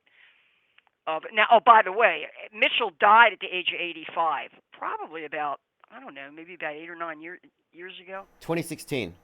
Yeah, okay. It looks like he died in 2016. So, yeah, 6th man to walk on the moon. I want to tell you, this guy is, if Aldrin and Armstrong, they're just like, they're kind of, to me, they're kind of amateur. They're just not very skillful. But this guy, Edgar Mitchell, I would call him, well, you always talk about Jack Parsons and L. Ron Hubbard and these people, but I would call Edgar Mitchell to be a true high priest of the outer space religion of Nasology. I mean, a real high priest in it. And if you watch this video, he doesn't extend it. It's like a half hour describing every move and every step of him walking around on the moon. And as you listen to it, you realize this is probably the guy that wrote the script for all of them. And then there's another video there where he describes his lunar Bible project. This is one you haven't heard of, have you? No. Because it was very it's very celebrated. See, here's the significance of the outer space religion to me. We discussed the Cold War history of it, the fact that the Soviets faked Sputnik, the Pentagon probably knew it. U.S. strategic planners decided, hey, probably they had a deal going with the Soviets, who knows. But one way or another, they never called it out as fake. Instead, they said, well, we're going to put one up too. And they put up their own satellite. And then you had the space race. And finally, the U.S. sent, Yuri Gagarin had gone up, and then we had, so we sent up Alan Shepard and then John Glenn, who allegedly did the first orbit of the Earth, and on and on and on. But when you look at the history of it against the backdrop of the Cold War between us and Soviet communism, where the whole thesis behind it is this idea of we're in competition. We're in historic competition with Soviet communism to see who can reach the moon first, to see who can make it to outer space first, to see whose science is the best. And when you think that some of these right-wing Pentagon generals in the Kennedy administration, because I guess NASA was started by Eisenhower, but it was Kennedy that campaigned on how he was going to put money. He said we were falling behind the Soviets in the sciences, and we needed all new textbooks in the schools. We needed a major push to get ahead, because the Soviets were outpacing us especially in space science. And if we were ever going to beat them, and believe me, I remember he was elected in 1960, and within a year or two, I was in like the 6th grade. We got all new textbooks. Well, actually, he was shot when I was in the 7th grade. That's right, when I was in the 7th grade, he was shot in November. So this would have been, he was elected in 1960. But I remember by 62, we were getting all new science books, these brand new, fresh science books. And all we heard about was how, you got to really get into this because we're falling behind the communists in science. So wait, those books, though, these science books you got, you could probably consider that to be predictive programming as well, if it contains the program that they're, like, I think that this is a key juncture here because they were preparing you all for this big miracle. And this is interesting. I had not heard of this guy. I just went to his wiki. And he's all about UFOs and Roswell. Oh yeah, and here's the thing. I know your listeners out there. I know they came across George Norrie, who I call George Snorri, because he's the best way to go to sleep. Who, George Snorri would have anybody on there. Like I remember after 9/11, he had the Wing TV people on to describe the controlled demolitions. And then he just went on, never really came back. I mean, George Norrie will say or do anything on that show. But to my knowledge, I have never heard him have someone on there who called out Apollo as fake or called out the ISS as fake or called out NASA as fake. Have you ever heard George Norrie actually have a guest on who calls out NASA as fake? No, they won't. And they had to really fight to try to let for Art Bell to allow. I mean, Art Bell wouldn't debate a flat earther even. He didn't want anything to do with the topic. They wouldn't touch it. But that's different. But I'm flat saying Earth is altered. NASA hoaxing is different from flat Earth, from alternate cosmology. Well, yeah. Let me ask you this really quick here too, because I recently watched Fly Me to the Moon, which provides a rationale for why they would fake the moon landing to beat the Russians. Right. That's the whole plot. But after that movie came out, guess who flipped on the moon again? Joe Rogan. Yeah. I just watched his interview last week, or maybe, I talked about it. I spent a lot of time talking about this on Fakeologist, going through his interview with Matt Walsh, because Matt Walsh had earlier denounced us NASA skeptics as being unpatriotic.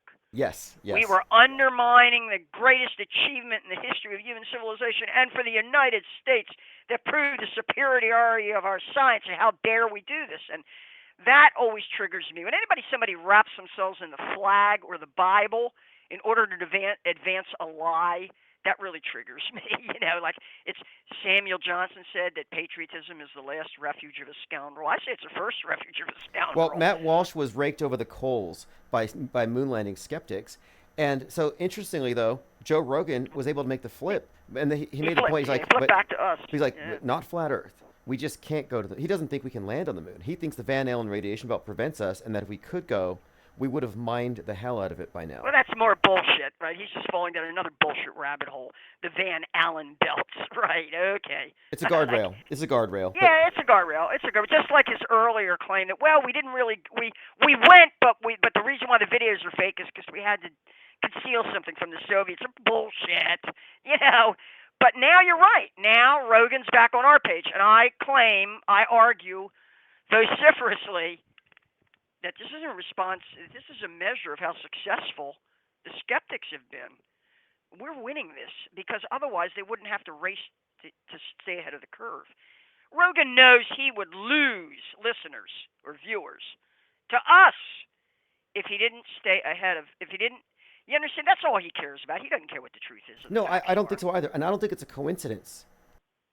I don't think it's a coincidence that Scarlett Johansson, Channing Tatum come out in a huge movie and they make it funny. Oh, no, not only was it funny, but it was actually really amazing that America was able to psych out the Russians with this psyop. Like, they actually make it seem like it's a victory, a propaganda victory, as good as landing on the moon itself.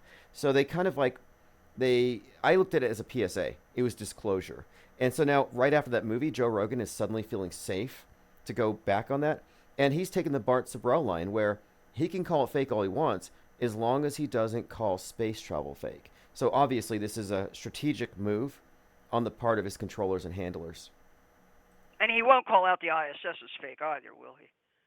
Never. No, they could never even approach that. That's way outside of their purview. Right, So. and what's the logic of that? That's like saying, look, it's like looking at 9/11 and discovering even one fake video, and some of them are very obvious, like the Hezar Khani or the ABC Fairbanks of Flight 175, or you know, whatever. And obviously the logic is, well, if they faked one thing, let's look at everything and see if they faked Why would they only fake that? Right? It's like, you've talked about a limited hangout around Sandy Hook, and I don't know if I buy that. How could someone possibly say, well, Sandy Hook was fake, but the other ones are real? Come on, who wants to? That's 1 foot on the boat and 1 foot on the dock, and the boat is floating away. I don't see how anybody can maintain that position for very long. That position is untenable.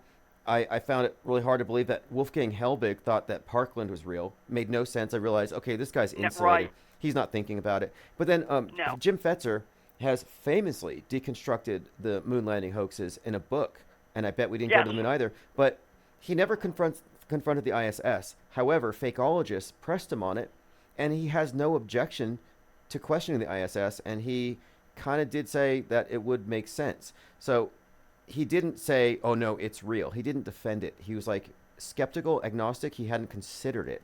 So hopefully he does, because that to me is a huge blind spot. I can respect that. I can respect it if he's keeping an open mind about it, obviously, because the logical inconsistency of saying, well, they faked this. And let's face it, Apollo was big, huge. How many trips did they make? And the money, everything. Oh, they faked that, but this over here is real. Do you know how silly that sounds? Now, I come back to my original theme because I think this is strategically critical at this particular time. Okay? It's the idea that they have to co-opt the Christians. In our country, it's the Christians. In India, it would be the Hindus. And they have to co-opt the religious believers into the whole design of NASA and the Apollo project. And if you watch that video with Edgar Mitchell where he describes the Lunar Bibles Project, you'll see from the very beginning, not only were they creating a new world religion that was syncretistic, it was using syncretism, syncretistic, it was combining things from various other pagan and all kinds of religious traditions, but they were specifically targeting flag-waving Christians who were supposed to be very proud of this and show that it reflected that God favored the United States. Otherwise, how could we have won the space race? Right. And that's 100% Matt Walsh. See, Matt Walsh is a Poe parody of extremism. He pretends to be traditional value American, salute the flag, and worships this glamorized version of America from the past, before civil rights and before feminism. And that's his whole shtick, which I don't buy into. He works for Ben Shapiro, I think. But the Daily Wire is nothing. I've always said the Daily Wire is just a Zionist prop. That's all. That's all it's been from the beginning, really. It's a. But it makes sense that he would be like saying, yeah, the moon landing was the ultimate achievement of America and patriotism, and we landed on the moon. And it's like, no, Matt Walsh, we didn't go. They pretended right. to. But they sold it to us that way, though. It was sold as a national victory in the Cold War, so people don't want to say we didn't really win, or but they'll accept that we cheated to win. Now they'll accept that. I think a lot of people are willing to accept that. Now let me finish up with this one thing that I think proves how important this is. I've been following this guy. I don't know if you've ever heard of him, Reverend Pastor Mike Stone. Mike Stone, just like it sounds. A lot of his material, he's got a book published on Amazon where he says, don't blame Trump for faking his assassination. Basically, he explains, this guy, you got to check him out. He's got the 12 principles, the 12 features that tell you whether an active shooter event was fake, was true or not. And they're all very sound. He's basically got a whole methodology for deconstructing fake shootings. And he says, we've had fake shootings, fake elections, fake democracy, fake this, fake that. Why shouldn't the Trump people? And then he says 7 out of 12 of these features are present in the first Trump assassination attempt, right? I don't know, no evidence, the perp is either dead or caught, on and on. And this guy is on our page when it comes to these fake Trump, to the active shooter stuff. And the fake Trump assassination. And here's what he says. You got to read this. It's over at Henry McCall, who I know you're familiar with. Oh, okay. Yes. In fact, I know right. who he is. Mike Stone on why we should forgive Trump for faking his assassination. And he says, well, the Secret Service had to be in. Everybody had to be in on this, he says. But here's what he says. Would you rather have another 4 years of Biden-Harris or Harris, whatever? Or no matter how, in other words, his argument is no matter how fake Trump is, and no matter how much he sells us out, anybody is better than Harris, right? The end justifies the means. Okay, so his take on it is that's interesting, Mike Stone. I'm going to have to read this. Now, why is this guy important? Let me tell you why he's important. He's not just some dipshit Baptist minister. This guy is a leading contender for the presidency of the largest Protestant denomination here in the United States, the Southern Baptist Convention. And we should be targeting these people with and what should we be targeting with? Apollo hoax. This is where we're going to win the Christians over to our side. They're ideologically committed to their scripture, their beliefs. We're not going to shake them from that. Most of them. You have to understand, faith is a very powerful thing. People want to believe something, even if they know it might not be true, because it has to conform with their faith, their ideological biases, and their preconceptions, their religious beliefs. They don't want to accept a fact shows up that's inconvenient and they dismiss it, or they cling to something they know might probably not be true, or maybe they know probably isn't true, because it has to confirm their faith and their belief in what they believe in, which is totally irrational. It's got nothing to do with logic or science or anything like that. And here, the idea of outer space as a new synthetic, fabricated world global religion, and the COVID was like this too. Candace Owen recently put out a video where she said that NASA was actually a front for a pagan religion, and I agree with her, but her take was very shallow. It was clickbait, and she didn't go deep enough. But she stated it. Same thing she did with the George Floyd.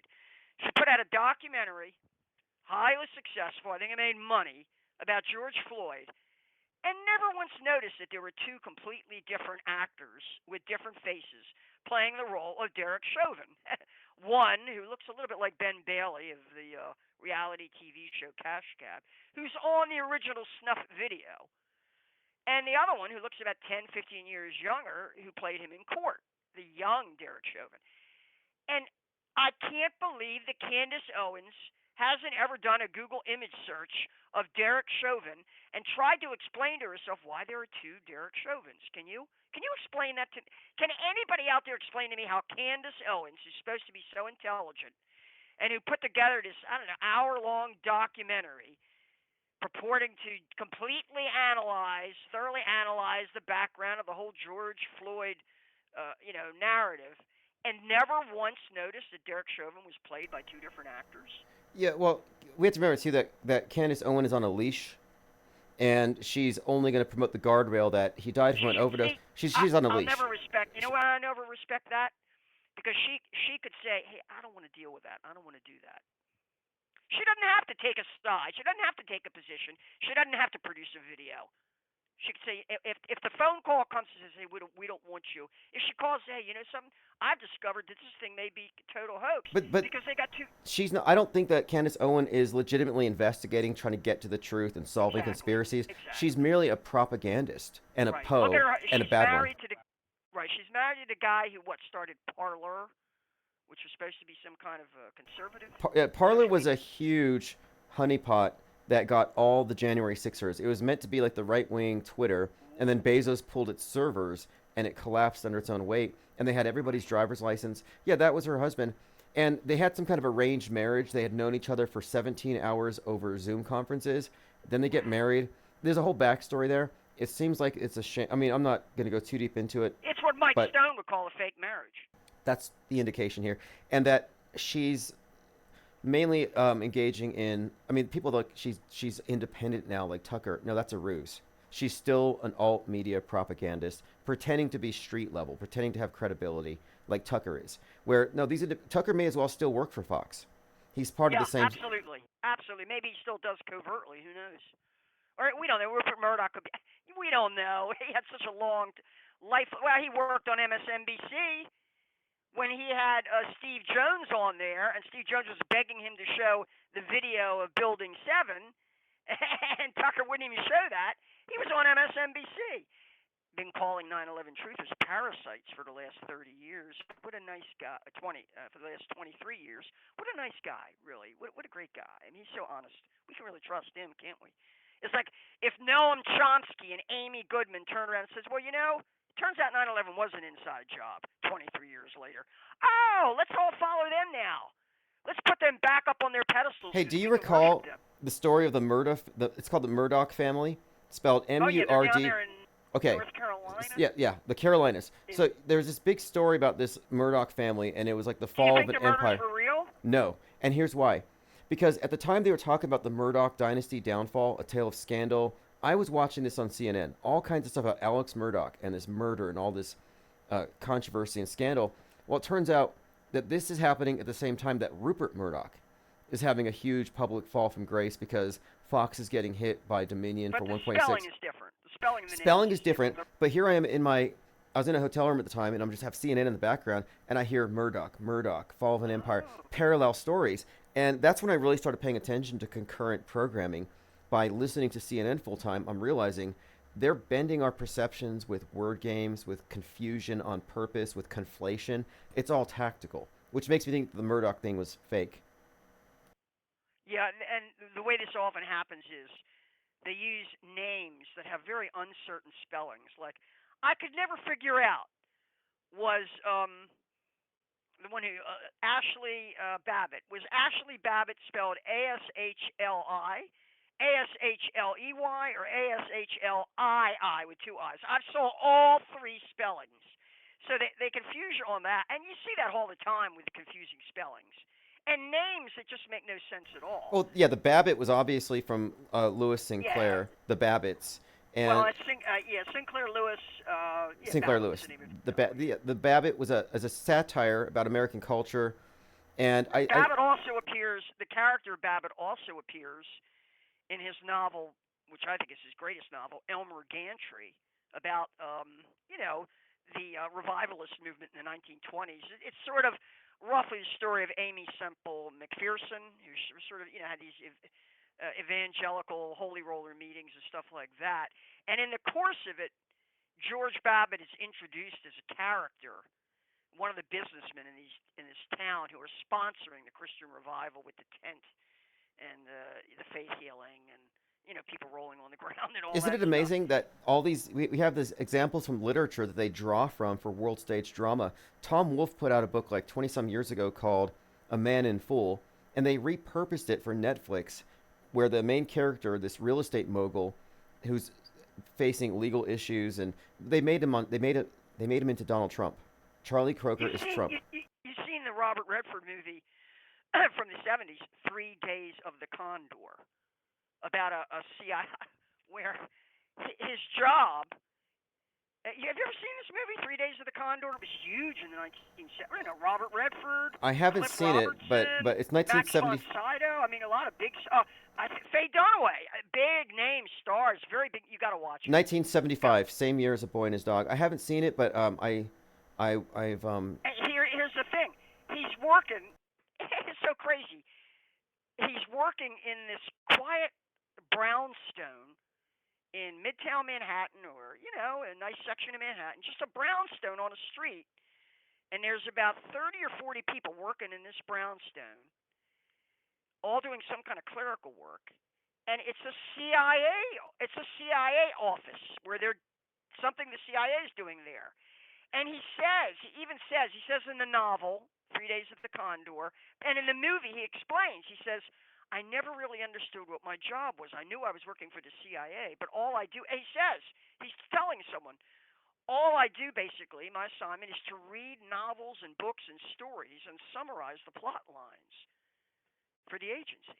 I prepare these reports, and that's what I do. And I never question what my job was or what I do. And then one day they sent him out for lunch to pick up sandwiches at the deli around the corner, and he comes back and he sees they've all been murdered. They've all been shot. Oh, okay, interesting. Right, you got it. Yeah. So that part's more, just more of this cloak and dagger shit. He spends the 3 days. He takes Faye Dunaway hostage and all kinds of silly stuff. And finally, he's caught in the middle of this. They're running around killing. I guess they've had a bad CIA operation and people have to be snuffed. That's what they're telling us. But to me, the part that stands out is where Redford explains his job, that he had no idea why he was doing this, but that's what his job was. Compartmentalization. And I made the point, I've been making the point recently, that the programming class have got to be at least 95% programmed. Like, they're not in the know. They're just selectively let out. That's where you and I part company. Well, I part company with a lot of people in that. Matt McKinley of Quantum of Conscience says, they're on the download. They really believe this stuff. No, I just don't buy that. No, what I mean is, for example, some of them do. Like, for example, let's say James Cameron. Obviously, a lot of his work has programming that's useful for NASA. It's a huge part of it. Oliver Stone. Oliver Stone. But then, they don't have to know the full extent of what they're part of. They know enough. They know enough, because when you see a movie like Wag the Dog, right? Or Fly Me to the Moon. Fly Me to the Moon is like Wag the Dog. These movies. Well, Wag the Dog was a much better film. But they're giving it. They're rubbing it in your face. Like, this is how it works. It's almost like a PSA. Yeah, you're right. You're right. But the thing is, how stupid. I mean, Wag the Dog had Dustin Hoffman, Woody Harrelson, Robert De Niro. I mean, one big name after another. And yet, you wonder, does Robert De Niro even understand the script that he was performing in? Does he even get it? I would say with Robert De Niro, yes, because he played Travis Bickle, who inspired John Hinckley shoot Reagan. So he's got to be up to his neck. He's deep. These people are not innocent. Okay, that's where I agree with you. I Compartmentalization. agree with you. A lot of the ones that are like big names are obviously going to have to be in deep. But I think Which means they're compromised. They're compromised. They're prostituted. They're bribed. They're blackmailed. Yes. One way or another, So I never, when people say, well, they're on the download, or they really believe it, they don't know. But you know what that is? That's like the devil made me do it. I always confront Christians with that when they get into personal responsibility. Well, the devil, that's just an excuse. Humans are responsible for their own actions and behavior and thoughts, not the devil. And anybody who's letting some external force dictate their critical judgment and insult their intelligence, that really infuriates me, to have my intelligence insulted by a stupid narrative. An intelligent lie I could buy into for a while. An intelligent lie I could laugh and say, well, you fooled me. But then again, I could see how I got fooled. But a stupid lie, an insulting lie, I'll never roll over for that, and I'll never believe that most of these people were fooled. I will never believe that the firemen and cops, the NYPD and the FDNY were fooled by 9/11, especially not now. Yeah, 23 years that's a later. good point too. This is why I say it's kind of a mistake to hyper focus on crisis actors, because we have to realize that every one of these events comes from the top down. These aren't hoaxes at the bottom with a media company and some actors. No, this is from the top, signed off on. It's going into the history books, so it necessarily includes government collusion, first aid responders, police, DHS, all the way down. And back to this thing with the Trump assassination. I've heard some liberal podcasters, like with the Daily Beast, big podcast, saying that it seemed like he would fake something, like it could be, but they draw the line because of the fireman who died. So whenever you have the perception Yeah, but the somebody, fireman who died, his jacket. Immediately you say, oh, well, is that why the jacket that they had his name misspelled on it? yeah, That's that's right. sloppy That was so stagecraft. sloppy. But the thing, yeah, that was terrible. It was funny. But the point of it here is that when they throw blood on the scene, people are less likely to call it fake. So the blood is almost like a guardrail in itself. Like, oh, it can't be fake because somebody died, and you can't call it fake because people are crying. And I'm like, no, that's what's stopping people. So I'm glad to see that this Mike Stone guy you mentioned has the presence of mind and the temerity to say, yeah, it was likely faked for personal gain or whatever reason he thinks, which makes sense. I mean, because he's mostly true, Yeah, and he's mostly obviously right. very intelligent, and he's a MAGA guy. He's a super MAGA guy. So, you know, but hell, I'd support him to be president of the Southern Baptist Convention because then this is great. We'd have an audit. If you read his article at Henry McCow, you should. You'll say, well, this guy's an auto hoaxer. He may be a Christian, and he may be a Baptist, and he may be a MAGA cock for Trump, but he happens also to be an auto Yeah, hoaxer. yeah. Look, you could reach certain. You could have a certain paradigm shift without having made it all the way. But if you make the basic, if you reach the basic level of understanding of media fakery and the utility of it, and you look into it as who benefits, you can start reasoning it out. And it seems like he may have reached that, but the big picture is what I'm trying to focus on, and that's the hardest thing to see. But this is progress, and this is going to be useful. Yeah, So I'm going to read this. I'm yeah. And going to read it. I always refer to the president as the permanent crisis actor in chief. Well, in Fly Me to the Moon, Nixon was not in the know about the fake moon landing. There was an So office they above want it. us to think.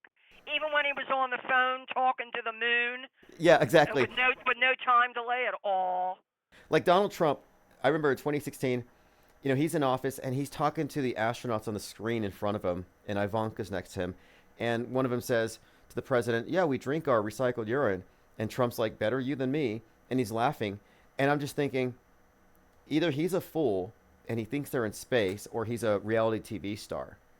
Or maybe he doesn't even think about it. But regardless, He's the most successful reality TV star of all time. That's what bootstrapped him into the presidency. Everybody knows that. Trump became a presidential candidate because of the success of that show, The Apprentice. And that's why so many people hate him, too, a lot of them, because they saw that show and they know what it's like to be fired by a bastard boss. You know what I mean? There's a whole thing around reality. Trump is the most successful reality TV star of all time. There will never be another because reality TV is finished, as far as I'm concerned.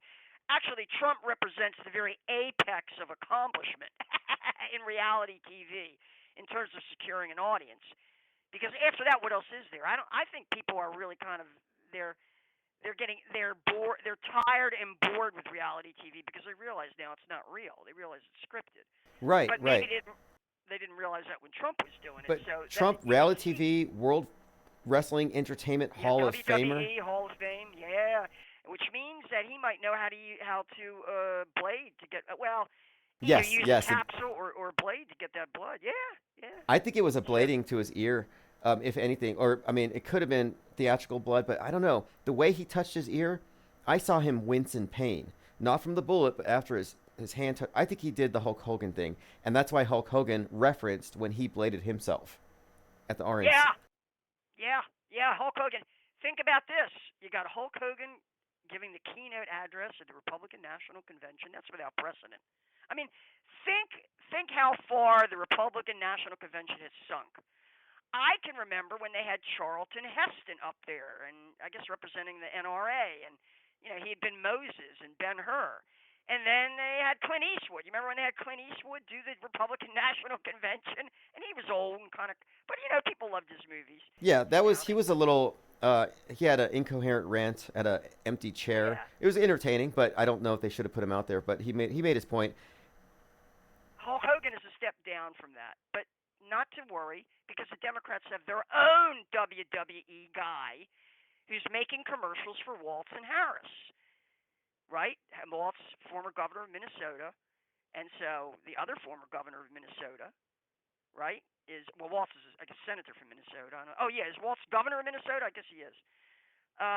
Jesse Ventura. Yes, that's right. James Janos, his real name, James Janos, Jesse Ventura, is campaigning for Biden-Harris because he says it's time we have a woman as president. So look, the WWE is deployed to both major parties. Unfortunately, none of them stepped forward to endorse RFK Jr., so that's why he had to jump on the Trump bandwagon. So, well, hey, anyway, really quick here on the topic of WWE, just want to get your prediction. There's a fight between Umaga and Kamala Harris, a wrestler named Kamala, whose last name is Harris, and Umaga beat Kamala. Do you think, based on WWE, we could surmise then that MAGA will win? I want to see what Jake Gibson has to say about this. He's always my go-to expert on all things WWE, all things NFL. You know what I mean? I want to see what he has to say about that. Okay. Appreciate the call. Appreciate the information, and I'll check out that Maycow article. And and I want you to get on to this guy Edgar Mitchell and watch all the. This guy is truly the high priest of the outer space religion, and we've got to confront Christians with the fact that they're really committing the worst kind of heresy and blasphemy by buying into this big, fat Apollo 11 lie. Yeah, that's true. All right. The truth shall make you. The truth shall set. You shall know the truth, and the truth shall set you free. Talk to you later. Thank you for the call in, and excellent points here. I was not aware of the sixth man on the moon being such a UFO propagandist, pushing the idea of insiders in the government. Apparently, he said here, we all know that UFOs are real. The question is, where do they come from? He has some stuff about, here we go. He claimed, based on the crash at Roswell at Corona Field, that UFOs provided, quote, sonic engineering secrets that were helpful to the U.S. government. He wrote a book in 1996 called The Way of the Explorer that discusses his journey into mysticism and space. Now, think about that. Mysticism and space. I've been saying this entire podcast, this entire episode, this live stream, that space is the new paradigm's heaven. And that it is, in fact, based on mystic traditions, theosophy. It's based on panpsychism. And it always has been. And the idea that angels have been repackaged as aliens, and this guy is now talking about aliens, it's on purpose. They're mystifying space because space is a mystic concept. And they're mystifying your minds to control them. Space is really a metaphor for your inner space, your mind. And the whole purpose of the space program is to program your mind, your worldview. And they have. So I'll continue to look into this. I'm putting all these in my bookmarks. This is Edgar Mitchell. So I was not aware of him. And he's one of the most blatantly obvious UFO cultists pushing this UFO worship. And they want you to worship UFOs. They want you to believe in UFOs. They want you to believe in aliens. Buzz Aldrin's talking about monoliths on the moons of Mars. And Neil Armstrong performed the Holy Communion on the moon. I talked about that a little while ago.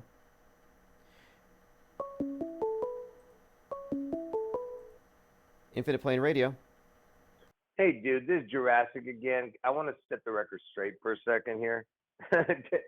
I don't want people to get the wrong idea here. Wait, how did you hear about my 6/11 prediction? Okay, no, I came across 6/11 separately when I was investigating Tim McVeigh, and I picked up on all kinds of 611 attached to Seattle right-wingers and this Turner Diaries thing. And then I listened to one of your live streams about Seattle, and I'm like, you're hammering on 6/11, and I already made those connections. And okay. So that's how I came across your work. And then I realized, okay, you're finding stuff in news the way we have been in entertainment, in movies. So I saw these overlaps, and we have a different methodology, but you're arriving Yeah. at facts. But that's how I came across your work. Oh, okay. Because I know that I never had heard of you. You came to my channel. I just want those dum-dums think that I got it from you or something. I don't Oh, know no, who's no, no, saying that. no, no, Okay. not at all. In fact, I've been talking about it since 2017. But anyway, go ahead. exactly, exactly. You've been on this for some time, and I'd come across your work here and there, but I saw the overlap. And then, look, this Trump shooting on 7/13 settles it. The 6:11 p.m. shooting of Trump, the ear, it settles. Yeah. As far as I'm concerned, vindication's there. Right, and the fact that it's 84 days, 84, 85 days, and that's the day I'm telling you Trump gets the hit one. 84, 85 days after that day, he's going back there to Butler. Go watch my last few live streams. You'll see what I'm talking about. But you know why I called? That's not why I called. I called to just quickly talk about this zombie land, because now that I thought about what it was about, why I wanted to tell you. Did you see Zombieland 1 and 2? I didn't know there was a sequel. I only saw number 1.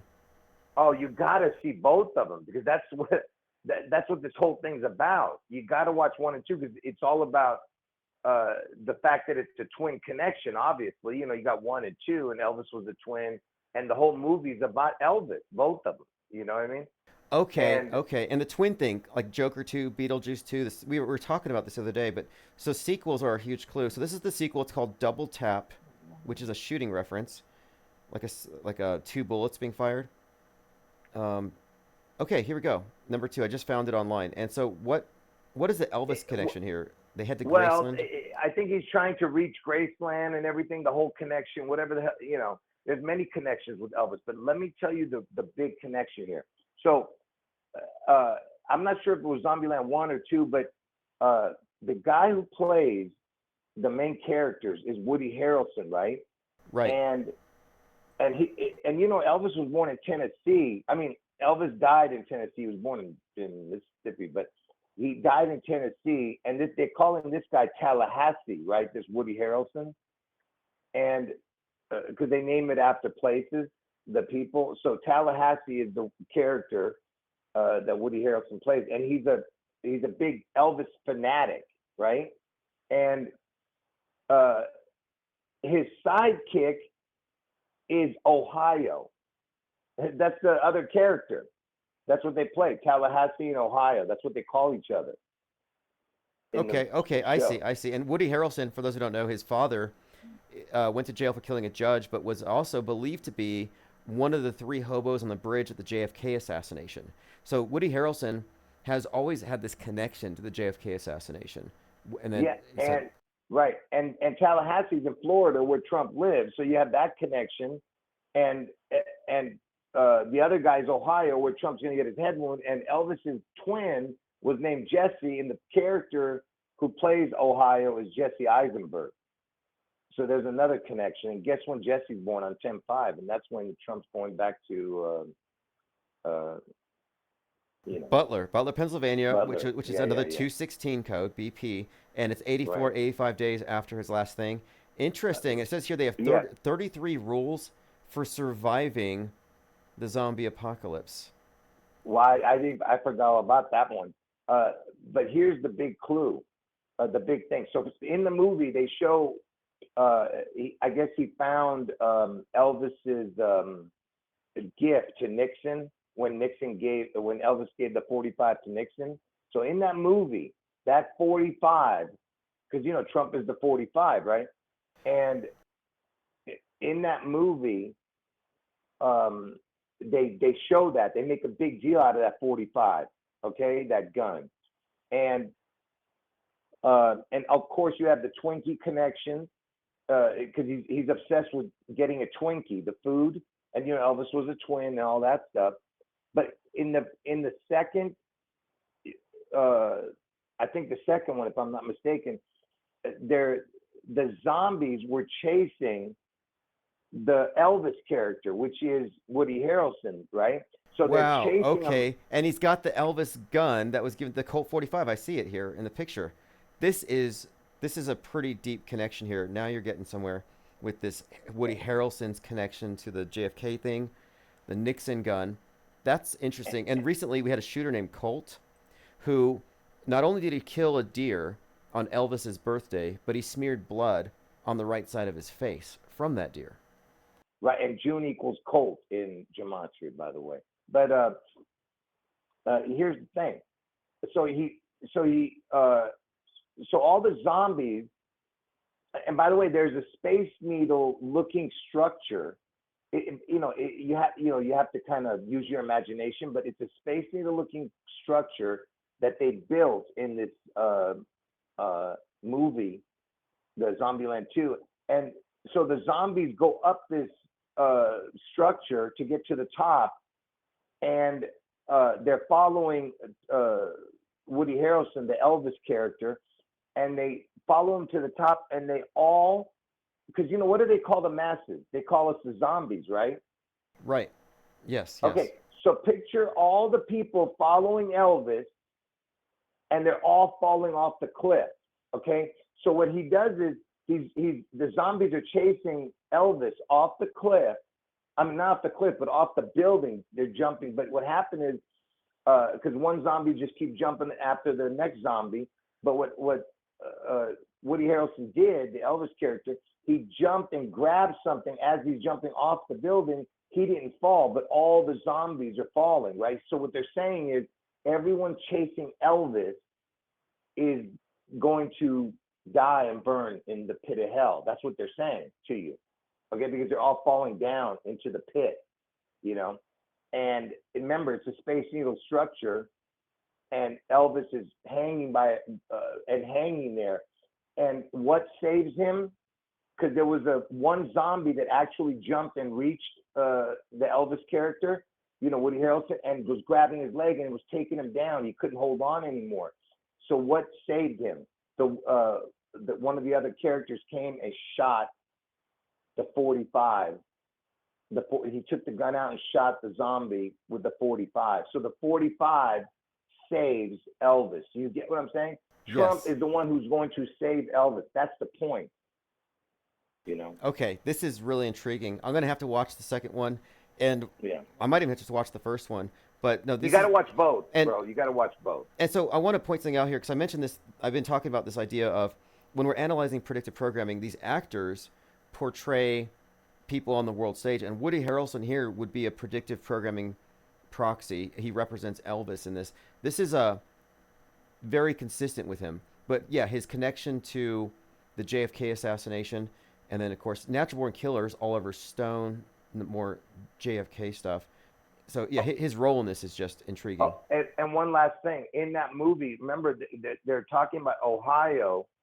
The character's name is Ohio, and the girl he's in love with, he gets the Hope diamond to give it to her as a wedding. He wants to marry her, so he's going to give her the Hope diamond. And you know who runs on the Hope, right? Obama. So that's where it is. Ohio, August 4th. Get it? Okay, Hope. And then, of course, Obama has the whole 216 thing. And by the way, the Hope poster, the designer of the Hope poster designed the Obey image of Andre the Giant, which was on Leave the World Behind. So that was another message from Obama. Obey. Anyway, side note there, but the Hope thing. That's a great catch. Yeah, and that's exactly what it is. It's Ohio, the Buckeye, and I can't remember. There was other connections. They're in the Beast. They're driving the Beast around. Yeah. I saw.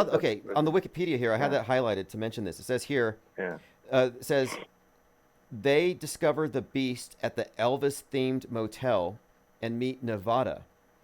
Then it goes on to say the Beast is crushed by a monster truck owned by Albuquerque and Flagstaff. But anyway, it has the Beast by the Elvis-themed motel.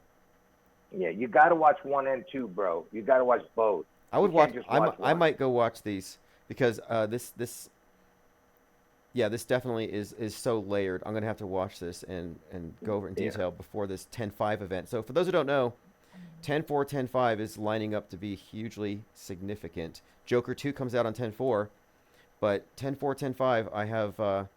There's a lot of reasons you pointed out here specifically. This whole Rocket Man thing. Who knows what? But I'm looking at these dates very closely, and it's just a few days away. It's next Saturday. Yeah. Oh, and somebody was mentioning. I even forgot to mention that. Didn't Trump once say 7/11 instead of 9/11? Yeah, he misspoke supposedly. Yeah.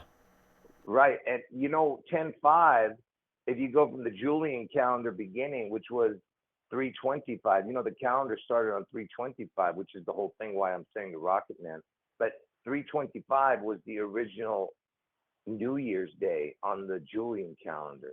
So 325 to 10/5 is 6 months, 11 days, which would technically be 7/11 on the calendar, because 6 months, 11 days into the year is 7/11.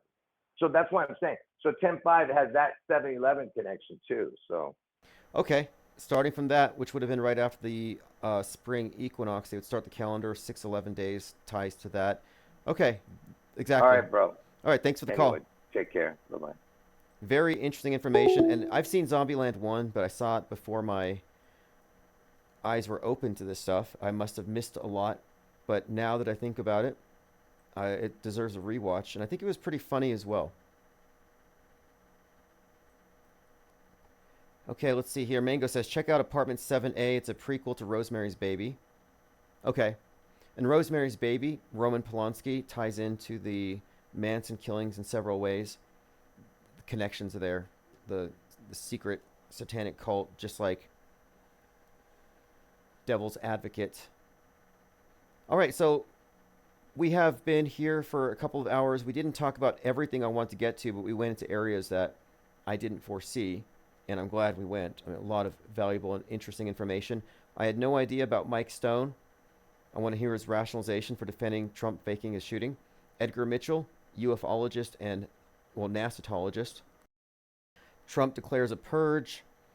Curiosity. So NASA astronomers posted this image. It says, facing 1,000,000 miles away, NASA captures this picture of the moon crossing the face of the Earth. Parentheses, yes, this is real. This is where they're at. Honestly, bro, I'm not lying. Trust me. I'm not lying. This is real. Like, they don't sound very confident. Okay, there's so much more to get into now. We'll continue this tomorrow. But what I do want to send you to is the premiere for the Zoom conference. So I'm going to spam the chat right now. There's a premiere beginning in a few moments. Mango says, how was the event? Well, you're about to find out. I'm premiering it in its entirety. It's myself, Reverse History, Armin Ree, comments from the chat. We covered a lot of ground, really just establishing the framework for the parallel media, the third branch of media. Outside of the main and alt, there is us. And we're putting the ideas out there in a consolidated, concise way so that others who align with us will see it clearly and join us and cease to spend their time, their energy, and their loosh among the controlled opposition agents. So this is a replay from AutoHoaxCon number 1. And it started off kind of late last night, so if you weren't able to make it, it's understandable. There's the link. AutoHoaxCon begins in 60 seconds. It's going to begin the premiere. So thanks for joining. I'm going to go ahead and head over there in chat. And this is Chief Crow and the Flat Earthworms, AutoHoax or GTFO. Thank you for your comments and calls.